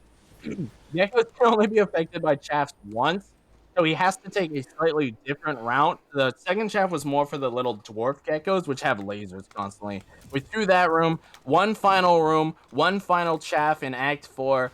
There are ways to do this room without this chaff if you're on a more chaff restrictive route, but this is New Game Plus. We have all the chaffs we need. We're just gonna pop it and get through. This is one of the worst rooms to get an alert in because it's one of 2 rooms in the entire game where if you get an alert, you cannot leave that room until the alert is over. Yeah, and you just end up having to take out like a whole swarm of dwarf geckos, and it's not fun. So this is Vamp. Vamp is fixed. He doesn't. He always goes to the same place to open the fight up. So we're just gonna wait for him to go to his spot, line up a fully charged shoulder gun because Vamp's a vampire. Vampires are weak to sunlight, right? Grab him. Syringe in, done. That was Vamp. Yep, that was Vamp. And now... Yeah, that's part of the reason why I was saying that the solar gun is really essential, is for saving a lot of time for fights like that, as scripted as it is.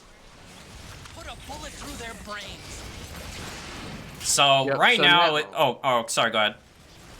I was just gonna say, we're probably the same thing as you. We're literally just sitting here watching the cutscene on the right, and by that I mean we're not actually really watching the cutscene because there's a bunch of geckos that will shoot us. They'll do a lot of damage to us.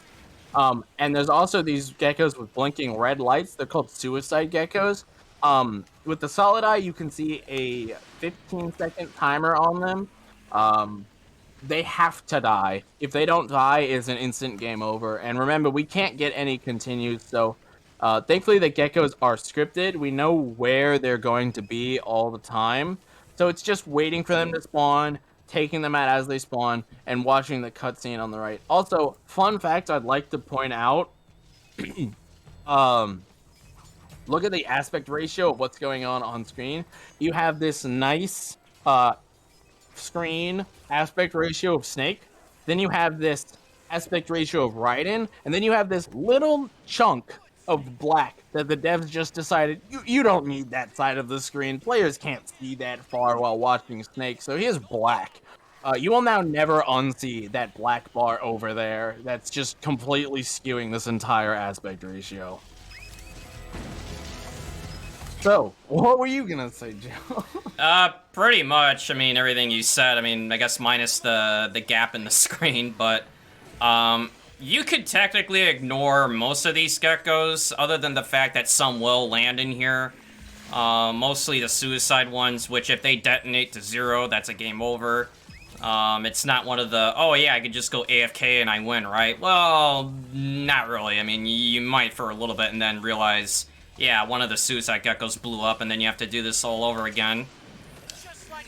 And the railgun is used here not only because it equips it to you by default, but it's actually the most efficient weapon to use because it takes a minimum of a level 2 charge while aiming at its weak spot on its head to take them out instantly. And not only is it good for its power output control, but it's the fact that it has a really large magazine capacity, which alternatively you could use the 50 cal sniper rifle in its place, but the problem is it has such a small magazine that you're having to reload and also buy more ammo from Drebin, as you will go through it quite a bit, as opposed to the railgun, which can do it in just the same amount of effort without having to, like, use up so much ammo and not having to really reload at all, unless if you're really panic firing, as I would call it, when things can get pretty rough. Yeah, with the 50 cal, a gecko takes 1 headshot. The head is that, like, little swivel camera on top of their head, or 3 body shots. So, like, you can see how many geckos we've taken out already. Multiply that by 3, because realistically, you're not going to be lining those headshots up, and that's about how much 50 cal ammo you need. And I believe you only get 100 shots of 50 cal at a time on TBE before you have to buy more. It might even be It's actually only 50. It's cut in half. Can't do it.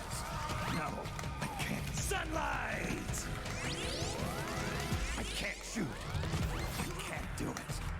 Anyway, this fight is coming up to the end, so Joe's just, you know, having fun here. I can't do it. I can't do it. No way.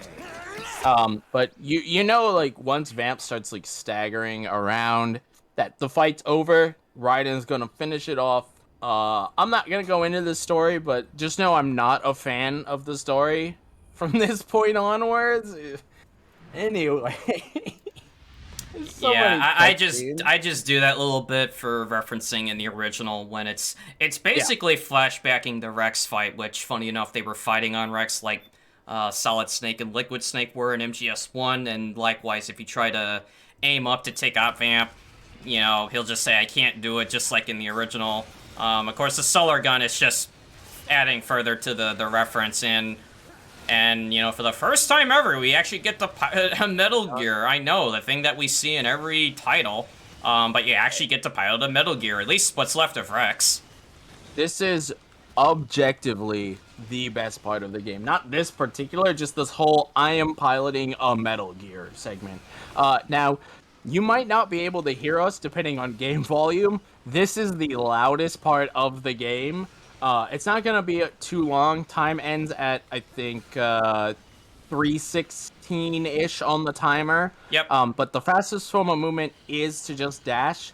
Also, don't mash during that Raiden cutscene, or if you hit, you can dash first frame, and you'll actually dash backwards because it dashes with respect to the camera. So that's a fun fact. But, yep. we just have to move through this section. These side hallways are a little weird. You kind of have to like adjust to account for them. But we're just gonna get through four hallways. You also notice Joe put the AT missiles on. That's going to be important for the next room because coming up is a boss fight that has a very, very specific setup that we are going to go for. It doesn't lose the rank to miss it. It will be a bit unfortunate time-wise, but as long as we keep the rank, we'll be happy. So good luck. You got this, Joe. Yeah, the Ray fight coming up is probably one of the most critical, regardless if it's a big boss run. It's especially important for any percent, because it could just lose you a ton of time if you mess up the setup, which I'm going to attempt to do now. Let's finish this, Snake. Ray may have been designed as a rescue, but Alright, that's okay. Yeah, sometimes this can happen where it's not going to hop off to the right, which was going to give me a more favorable setup for a quick kill, but I'm going to try to back this up. Yep. So it is still possible to land a quick kill. The rough way this works is that when Ray is landing, he doesn't have any iframes programmed into him. Wow, okay, what a is counter. this going to block me? He doesn't have any iframes programmed into him when he is landing, so you can just sit there with the laser, which is the FE laser, fully charging, so that when he jumps, you will hit him as he's landing, and you'll just continually do a ton of damage to him. Now, we do have to kind of bait Ray into doing that jump. The quick kill setup is intended to guarantee you get that, but since he jumped left instead of right, that, if you watched Ray's health bar during that, you will see just how much damage Ray jumping he will take. So at this point, it doesn't look like we're going to die unless Ray gets us in a really unfortunate juggle. So unfortunate that we missed the quick kill, but it's the same boss all the same. He is done. He is going to be over here. He does not want to take damage from that grapple, man. Oh, I thought that was actually enough to kill him, but that's alright. I did that for flashiness. But like 3 of those hits did no damage. But yeah, either way, Ray is done. Ray is out of here. Yeah, and before the stream, I was actually struggling to get that set up as we were getting ready, and it was on like the very last attempt I actually got the quick kill, but it's alright for the purpose of this run. It's gonna be just fine. I mean, the estimate is what it is for sections like Ray and plus a whole bunch of other things, which fortunately I was able to get him to jump. That's the thing, is for some reason when he jumps a certain way and you have the laser charge, it just does a huge burst of damage, which ideally you would do like 2 like charged shots, which would be like 50% and then the other 50%. Sometimes you can do a bit more, which unfortunately I probably lost like at least like a minute's worth of time, which was probably the time that I saved from Crying Wolf actually, since I have my splits up, so I'm kind of back to where I was in terms of pacing, you know, pre-Crying Wolf, so kind of comes back in full circle in a way. But either way, so we're gonna go into the last act of the game, which is Act 5, going in through Outer Haven. This is probably one of the scariest parts of the game, which is starting with a section that I think we all dread is, you know, Top Deck. Which I'm gonna try to get into that as we literally just drop in. So, Top Deck has a lot of ways to do it. Joe is going to do something that me and him worked on together. It's a little slower, but if you know what you're doing, it's a lot safer. It's the left side strat. You can go left, you can go right, you can go middle. There are very particular setups, very particular smoke throws. We need to make sure that we hit these frogs. If Snake coughs, we know we need to throw a second smoke grenade. We're going to cough. Then we're going to move into a position so that we can take a frog out as she lands. Once that's done, we need to be very careful not to trigger or hit a specific trigger or get seen. I'm going to take 2 frogs out here. It doesn't matter that we missed that first shot. Second frog's going to run over. I'm going to take her out, throw a chaff here. It is very important that you throw the chaff here, because if you hit this trigger, it's going to spawn this gecko earlier. So even though this chaff has gone off really early, this gecko, it's going to land, then it's going to jump, and it's in like a fixed animation, but it's still being affected by the chaff. So it's going to land, it's going to get hit by the chaff, and it's going to let him go through. He's going to walk right through that door without getting seen, and the last scariest room is done. No kills, no alerts, no recovery items. This could still go south, but ladies and gentlemen, we might have Big Boss. Yeah, it's a little early to say that, but at the very least, at this point, we don't have to worry about alerts anymore. That is locked in. Coming up is going to be the last encounter of frogs, followed by Screaming Mantis, which in the past I, have messed up before, but usually at this point, like, it is a huge sigh of relief because, you just want to get through Top Deck and nothing else. You don't want to have to deal with, because an alert on Top Deck is a nightmare. It is near impossible to get out safely, if not, with a continue. So I'm going to try to take out, I think it's 6 frogs that spawn here in the first wave, or if it's 5, but I'm going to take out all but 1. Okay, it is 5 frogs, so there's 2 more, so I'm going to take out that one. Okay, I thought I did. Alright, so I'm going to leave all but 1 up. I'm going to throw a smoke on the last one, which, okay, I've had this problem before, so I'm just going to try to back it up. Throw another one. Holy Meryl. Alright, so I'm going to throw a smoke, trank, throw another smoke. It's very important that trank was a body shot, by the way. Wow, look at where that smoke landed, by the way. What an interesting smoke. Thankfully, it still hit her. Yeah, so I think I got him. I'm just going to throw these other smokes just to play it safe, and then while you have them. Yeah, while I wait this out, I'm going to swap into my last set of items that I need, which is going to be with a Mantis Stall, the Operator, because the game loves the Operator again. And so what's happening is her stamina is 0, but still coughing, and for some reason, when you extend that knockout in the first wave, it just ends it. It doesn't make the other waves spawn in. It's really useful. That's kind of like Tengu Skip in MGS2. It's kind of considered a glitch. Basically, she just stays alive and the game gets confused and goes, oh, okay, well, it must be over. And that saves like 2 minutes on this difficulty because fighting the frogs is awful. So we open this fight by using Syringe because Mantis has control over our aiming, so we can't hurt her.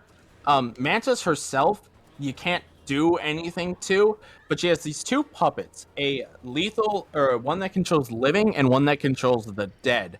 On TBE, I think it's 9 shots to hit the puppet. We're going to use the shotgun, which is a double-edged sword because all of these frogs are still counted as alive. If we accidentally shoot a frog, it probably will kill them.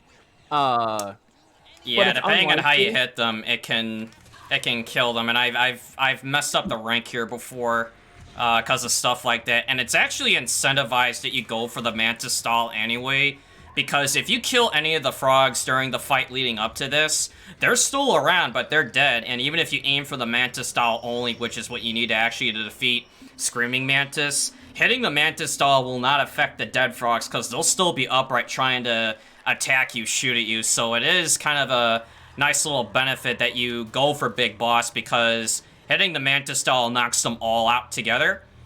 As opposed to, let's say, killing a frog or 2 by mistake or intentionally, and even by going for this, you're still dealing with the dead ones, and oh wow, this is actually really nice. That's a great Mantis. Now, you can't actually hurt Mantis until you pick the doll up. Okay, I got her. And then, so it's telling you 6-axis controls here, but because Joe is on the DualSense, he needs the analog to do this. That's correct, right, Joe? Yeah, it's just you're moving the right analog stick in the place of shaking your controller, so it's not as optimal when you don't have the 6-axis, but for me, it's just a small price to pay for not dealing with the other consequences of, you know, DualShock 3 controller. I mean, I like the controller for what it does, and there are some nice things about it, but in speedruns like this, it's more or less a hindrance at times, because pressure sense could get in the way for certain actions or setups, menus, inputs especially. You can have better control of throwing grenades, where you can change between like over and underhand stance by, you know, pressure sensitivity. You could reset your auto camo by shaking your controller. But in the case of this run, I mean, the camo doesn't really do a whole lot in some places, so that's why I just kind of leave whatever camo is on at times. And for most grenade throws, overhand is just fine. But yeah, that's really the only quirk, is just that Mantis fight. But everything else you can do is pretty substantial over using DS3, in my opinion. There's a few cases where having the having the 6-axis is nice. Like having the option to throw grenades underhanded and stuff is beneficial, but you don't need it. The big problem that most people complain about when using a DS4 or DualSense is there's a dead zone issue. I don't know if you have that dead zone issue, Joe, since you're using an adapter. But yeah, with the adapter, yeah, if you don't use an adapter and try plugging in a PS4 controller directly into the hardware or whatever you're playing on, then you're gonna get really bad dead zones in all 4 diagonals. With the adapter, it mitigates it fairly enough to the point where I barely notice it at times. Maybe like upper left at times, but that's it. And it's to the point where I feel comfortable enough to just run the game with it. And the other thing, I guess, having the DS3 pressure sense is for CQC. You know, you get more utility with CQC because of pressure sense, which for this run doesn't really matter a whole lot, because most CQC that I do is either a CQC slam, like outright, which is just, you know, running up and throwing them down to the ground. It doesn't really affect the liquid fight coming up at all. So there are some downsides, but mostly positive in my view with running it this way. And oh boy, I hope you're hungry, because Snake's going through the microwave, and I don't know if he realizes it or not, but he's about to become somebody's meal. Bacon Snake came early. Yes. Yeah, if you're wondering what we mean about the Bacon Snake, it's a thing I memed when I ran this as any %, where I would have the corpse camo equipped with the big boss mask on, and the corpse camo has like this reddish like corpse color scheme, which then we kind of memed on its appearance, like, oh, it's kind of like a bacon like camo pattern, so hence the Bacon Snake. Of course, you can't see that here, because any camo you have on, it just unequips for this microwave hallway, because it's just a scripted cutscene. Yeah, there's the bike chase will also just unequip any camo or anything you have on. You can't change it during that. Now, it is worth pointing out that this looks easy, but it's actually non-trivial. The camera and the way Snake is moving, remember how I mentioned it's 360 camera, but 8-way movement? You actually really have to pay attention to how you're holding the analog during this entire thing, or you'll actually cause Snake to steer into the wall. And if he's moving towards the wall, he's not moving forward. And this section is split into 5 or 6 scripted parts. It's the walk, the shuffle, the crawl, slow triangle, middle triangle, and fast triangle. You do have to make it a certain to a certain position down this hallway. If you do not make it far enough and you die, you do have to do it all over again. The whole thing. Also, rip Solid Eye. Couldn't take the heat. Yep. Yeah, but Snake's face, fine. that Solid Eye does nothing to Snake. Yeah, I mean, Snake, I don't know. Maybe you can get a facelift or something after this. But yeah, so even though it appears scripted, like Sarge said, you do have to progress through this Not only as intended, but you do have to be efficient about it. You don't want Snake to kind of like steer off to the side because these metal prongs sticking out. If you're too close to them, they will zap you like the ones did from earlier. Although those are scripted, they happen every time. But there's a specific cutscene that you have to trigger, which is kind of like the safety point where you can just kind of stop mashing triangle. Which is going to be coming up in probably like another 10 seconds or so. Well, so the trigger to know that you're absolutely safe is when that door opens and then stays open, you know for a fact you're safe. Yeah, it's right here. Yeah, once you get this, I mean, I keep mashing triangle just for the, I don't know, for the heck of it, I guess, and just make it more dramatic. Like, Snake, don't give up. They want you to mash triangle so fast that Joe is actually having trouble mashing fast enough to keep it off screen the whole time. It's insane how fast they want you to mash it for show. Yeah, of course, like I said, I just do it at the end there for the, I don't know, for just the ambiance of it. Like, you know, it's like, so, Snake, don't give up. We may be 3 minutes behind PB pace, but don't give up. We are on the final boss, and I would like to remind everyone, this is Big Boss pace. As long as we defeat Liquid before he defeats us, this works. Now, this is a very, very complicated fight. Liquid is split into 4 phases.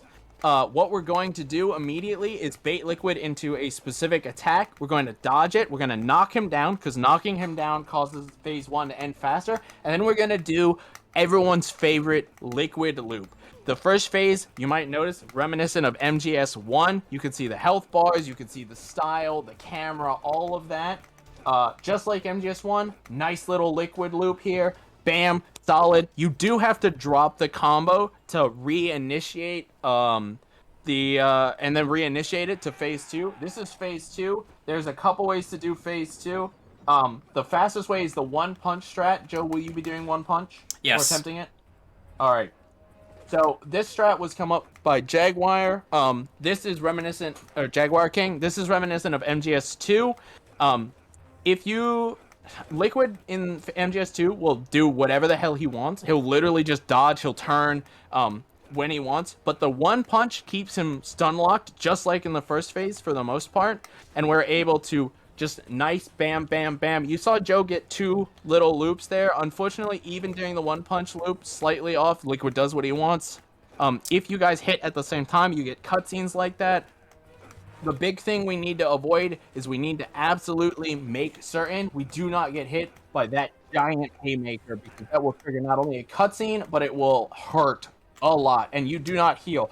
Solid phase 2, Joe. Very impressive. Yeah, I dropped the single punch a little bit. It's very easy to like spam it when you're trying to maintain it and then going into a combo, but still pretty good. So phase 3, Liquid or Ocelot changes into a CQC oriented mode. In this mode, the camera is really weird.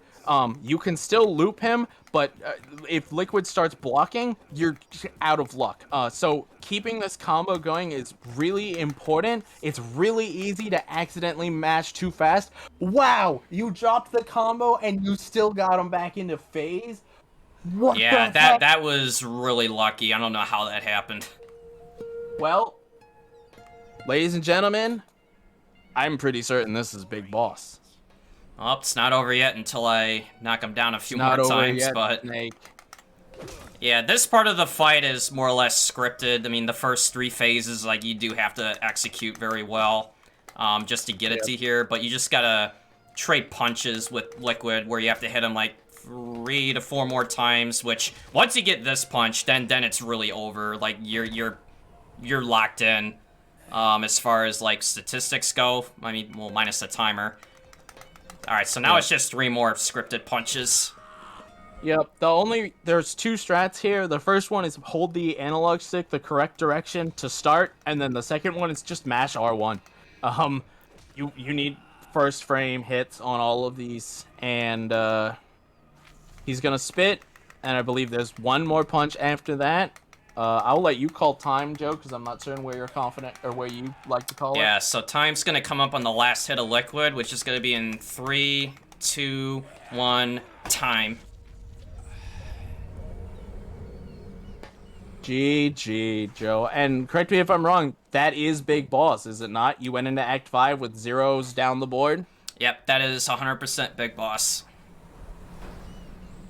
So we have confirmation. The Peace Walker runner, Fat Kid, he is okay with sitting through credits to show Big Boss rank on stream if you are interested in doing that, Joe. Yeah, I'm fine with it as long as they're fine and our organizers are fine with it. I had this estimate set around that the fact that your last action is like the final hit on liquid, which for marathon purposes is where it would end. For the sake of the fact that credits in this game are unfortunately very long. Adds like another like 12, 15 minutes, give or take, which thankfully on digital SSD, it makes it feel like it goes by fast, but as far as IGT goes, it still runs the way it does. It doesn't really have loads factored in. But it is nice to be able to actually see it on stream for everybody, even for myself, even though I can definitely confirm for a fact it's not PB paced because of the things that happened.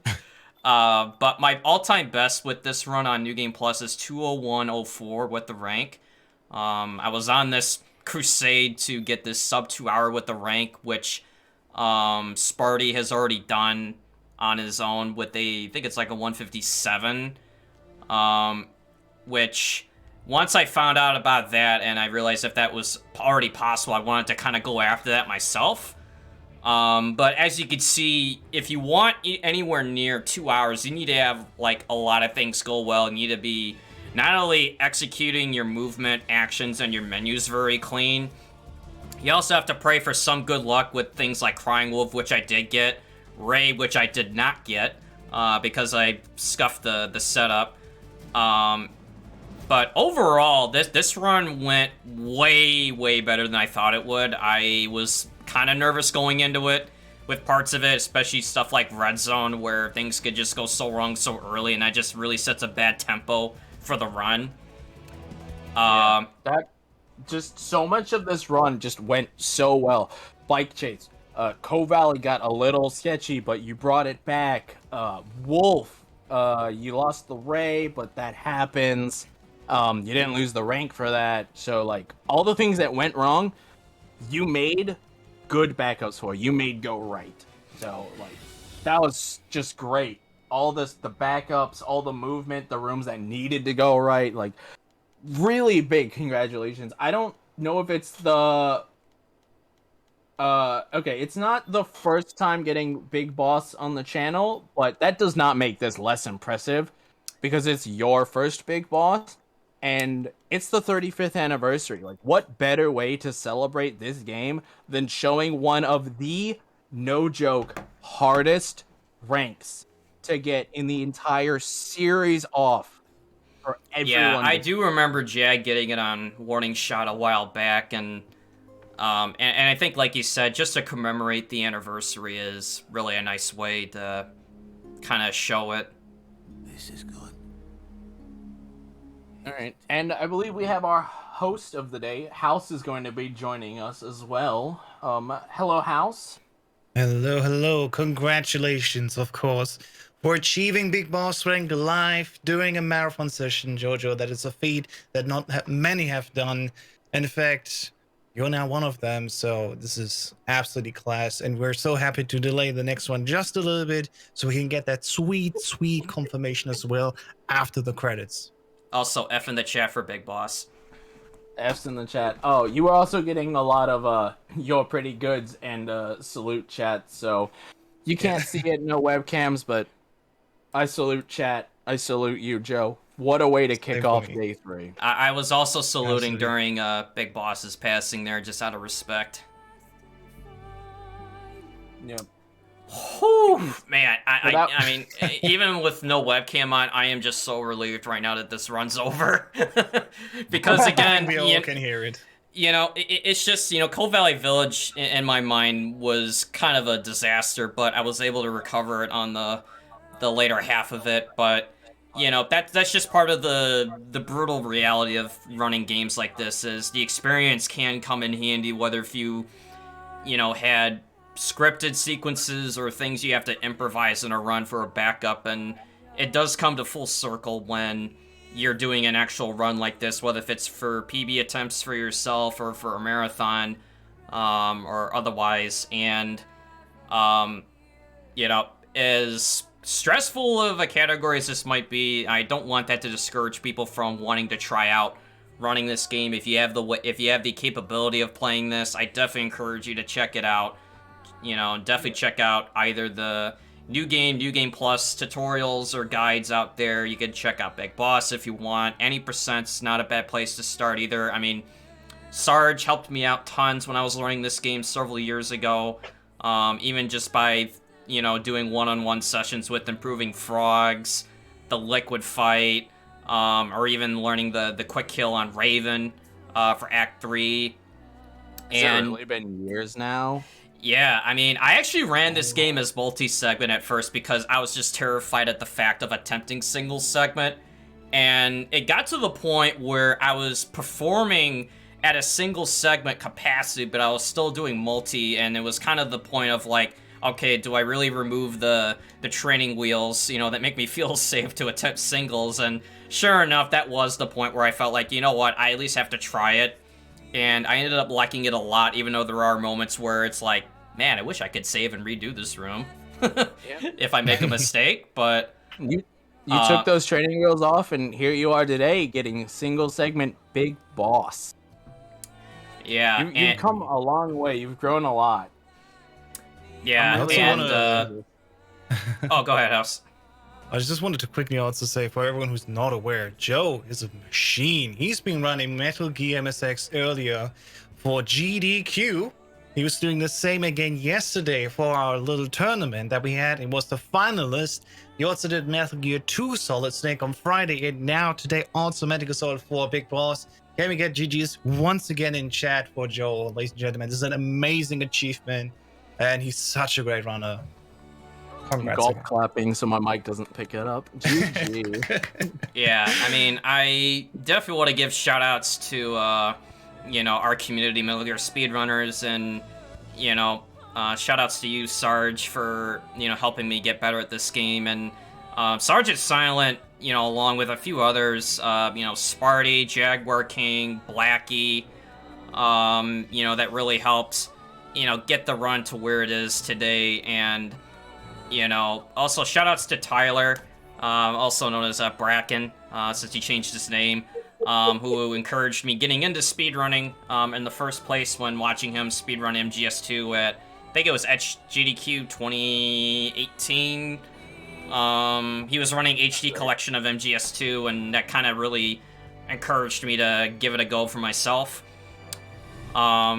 And Sarge has ran just about everything that can be done with this game, like every difficulty, every category, so to speak, New Game Plus, with or without saves. And I think Sparty did the same as far as like trying to like, you know, sweep for records or something like that. I haven't checked the boards recently. But he does all 10 single segment times. He has all 5 difficulties, and he has both New Game and New Game Plus right now. He's the first person to ever hold a full sweep on the boards. Yeah, so shout-outs to him, too. I mean, the guy is, you know, he is definitely a beast when it comes to running games like this, and when he puts his mind to it, he could definitely make things happen with pushing the time down. You know, just when you think it's already been done, I mean, somehow he just figures out a way to squeeze out a little bit more time. Or sometimes you just have the planets align in a run like this and just get like best RNG with Wolf, best RNG with, you know, the liquid fight penning your execution. I mean, just having like the perfect run. Yeah. But I definitely encourage you guys to check out this game if you can. It is a lot of fun to get into. I would probably definitely recommend maybe not going into like the fire, so to speak, like jumping into TVE. Like, I think, like, what would you recommend as like as a starting point, Sarge, for anyone that's interested? if your goal is to get Big Boss, like Joe did here today, the best place to start is solid normal. Do a playthrough of it first, so you're sure you know the game, and then start there, and then you can go into TBE once you feel confident. Solid normal is the best starting spot for anyone interested. Every runner in the community will recommend do not start on Big Boss unless you are extremely familiar with this game. Joe made a lot of the strats look easy, and the ones that looked sketchy, he made a very good backup for, but to do that on the fly for a first timer is just going to lead to incredible frustration, and you're really not going to have a fun time. So if you are interested in this, and please come run it, MGS4 would love more runners. Start on solid normal and then work your way into TBE. If you just want speed though, come run naked normal. It's one difficulty easier than solid normal, but that's more speed oriented. You don't care about rank, you just care about getting through the game fast. And naked normal's really fun. It's probably my favorite difficulty. Yeah, as far not as only video tutorials and sources go, we also have a guide for Liquid Easy done by Sparty. We do, To get you going from the very, very basics. You get mostly familiar, just the route and everything. You can also easily upgrade from that to the higher difficulties as well. Yes, indeed. Liquid Easy has a few unique things to it, but in general, Sparty put a really well together guide. Highly recommend it. Very worth watching. Yeah, not only running it on normal is a good starting point, but if you're intending to go for stuff like New Game Plus, where you want the benefit of carryover items or camos or whatever, it's also like a requirement to unlock further things in the Drebin shop by at least beating the game. It doesn't matter what difficulty it is. And the cutoff for things like buying more stun nades or tranquilizer, like emotion ammo, which is unlocked when beating the game, that's only available on difficulties normal and below. Once you go Big Boss hard and above, it doesn't make those items available. So it's wise to start it on normal, like Sarge said, to kind of get your feet wet, but it's also an opportunity to get, you know, your stun nade ammo for the MGL 140, which is critical if you want to go for New Game Plus Big Boss attempts. So it kind of is like an extended benefit starting there, but it's just also a Drebin shop benefit by starting there too, just by building up completions, kind of like build up your inventory armory. Yeah, you definitely want, like we said during the run, you need to play the game basically once to unlock TBE and then a second time to get your loadout set up correctly so that you have the right weapons and ammo and everything. And neither of those can be on TBE because you have to be prepared to go in. So it's worth doing 2 playthroughs on solid normal or solid normal and then a Big Boss hard playthrough to really familiarize yourself, or actually solid normal and then probably Liquid Easy, because then you can just get all the ammo you want. But yeah, you'll be well prepared by that point to go into it. That's New Game Plus. For New Game, it's like 10 minutes slower, but a lot of different strats, because a lot of the weapons Joe used to make bosses easier, you have to account for completely different strats and different methods. And it's even harder if you want New Game Big Boss. That is a very challenging thing to do. Yeah, I mean, that's where I was like inspired by runnings like Jaguar King, where running New Game, you know, the boss extreme is kind of like up his alley with, you know, what really, you know, makes it in, you know, I guess what's the word for it? Like, I guess it's just like what he enjoys playing, like, is stuff like that. I mean, he could probably run New Game Plus if he wanted to learn it. It's just a little bit different in the routing, like at points where you have to farm items for Drebin points in New Game Plus you would disregard, but on the other hand, your inventory is more consistent on New Game because it's a blank slate every run. You don't have all the carryover junk, so to speak, if you acquired extra stuff that you didn't need, which, you know, shoutouts to that PKM that I picked up in Act 2. I didn't mean to get it, but that'd be one of the downsides to running New Game Plus.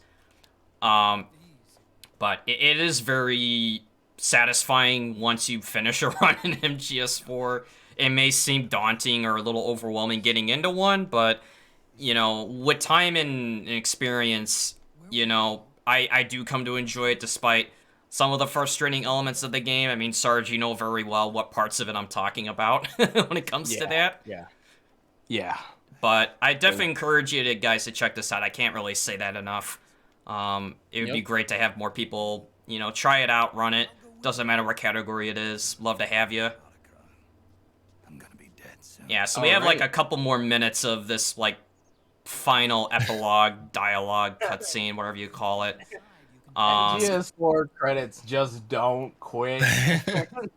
They're really prolonged. Thankfully, the credits are over. This is just, you know, every Metal Gear needs to end with someone talking to someone about something. This is that game's thing. I think this is only like 2 minutes, so thankfully we are at the tail end of this. We have sat through the... You know, I'm not gonna tell you how long those credits were, but they're there. Very long. Yep, they are definitely there. No more memes, guys. No jeans, no memes. Whoa. Wait, no memes? No memes. No That memes. reminds me, how about we talk about what's coming up next after this great run? Yeah, We have the rest of the entire saga that's still waiting for us. We have Little Fat Kid running Peace Walker, commentated by yours truly, Sergeant Silent as well. After that, we have the V's, Ground Zeroes, and the Phantom Pain. And speaking of memes, we're going to end it with Metal Gear Rising Revengeance at the end. I'm really looking forward to all of these runs coming up. They're going to be exciting. What about you, Joe? Excited about these upcoming runs? Absolutely. I mean, I know I'm definitely looking forward to Ground Zeroes and, you know, Phantom Pain coming up later. But speaking of Rising, we're going to get a little bit of that here in this last cutscene. They're ready. They look yummy. Sort of like the sun. All right. Here we go, ladies and gentlemen. Moment of truth. There it is. Big Boss. Ladies and gentlemen, GG's to JosephJoestar316. Congratulations. To Metal Gear for 35 years. Yeah, that is almost exactly like 4 minutes over my PB. It's like 4 minutes, 1 second.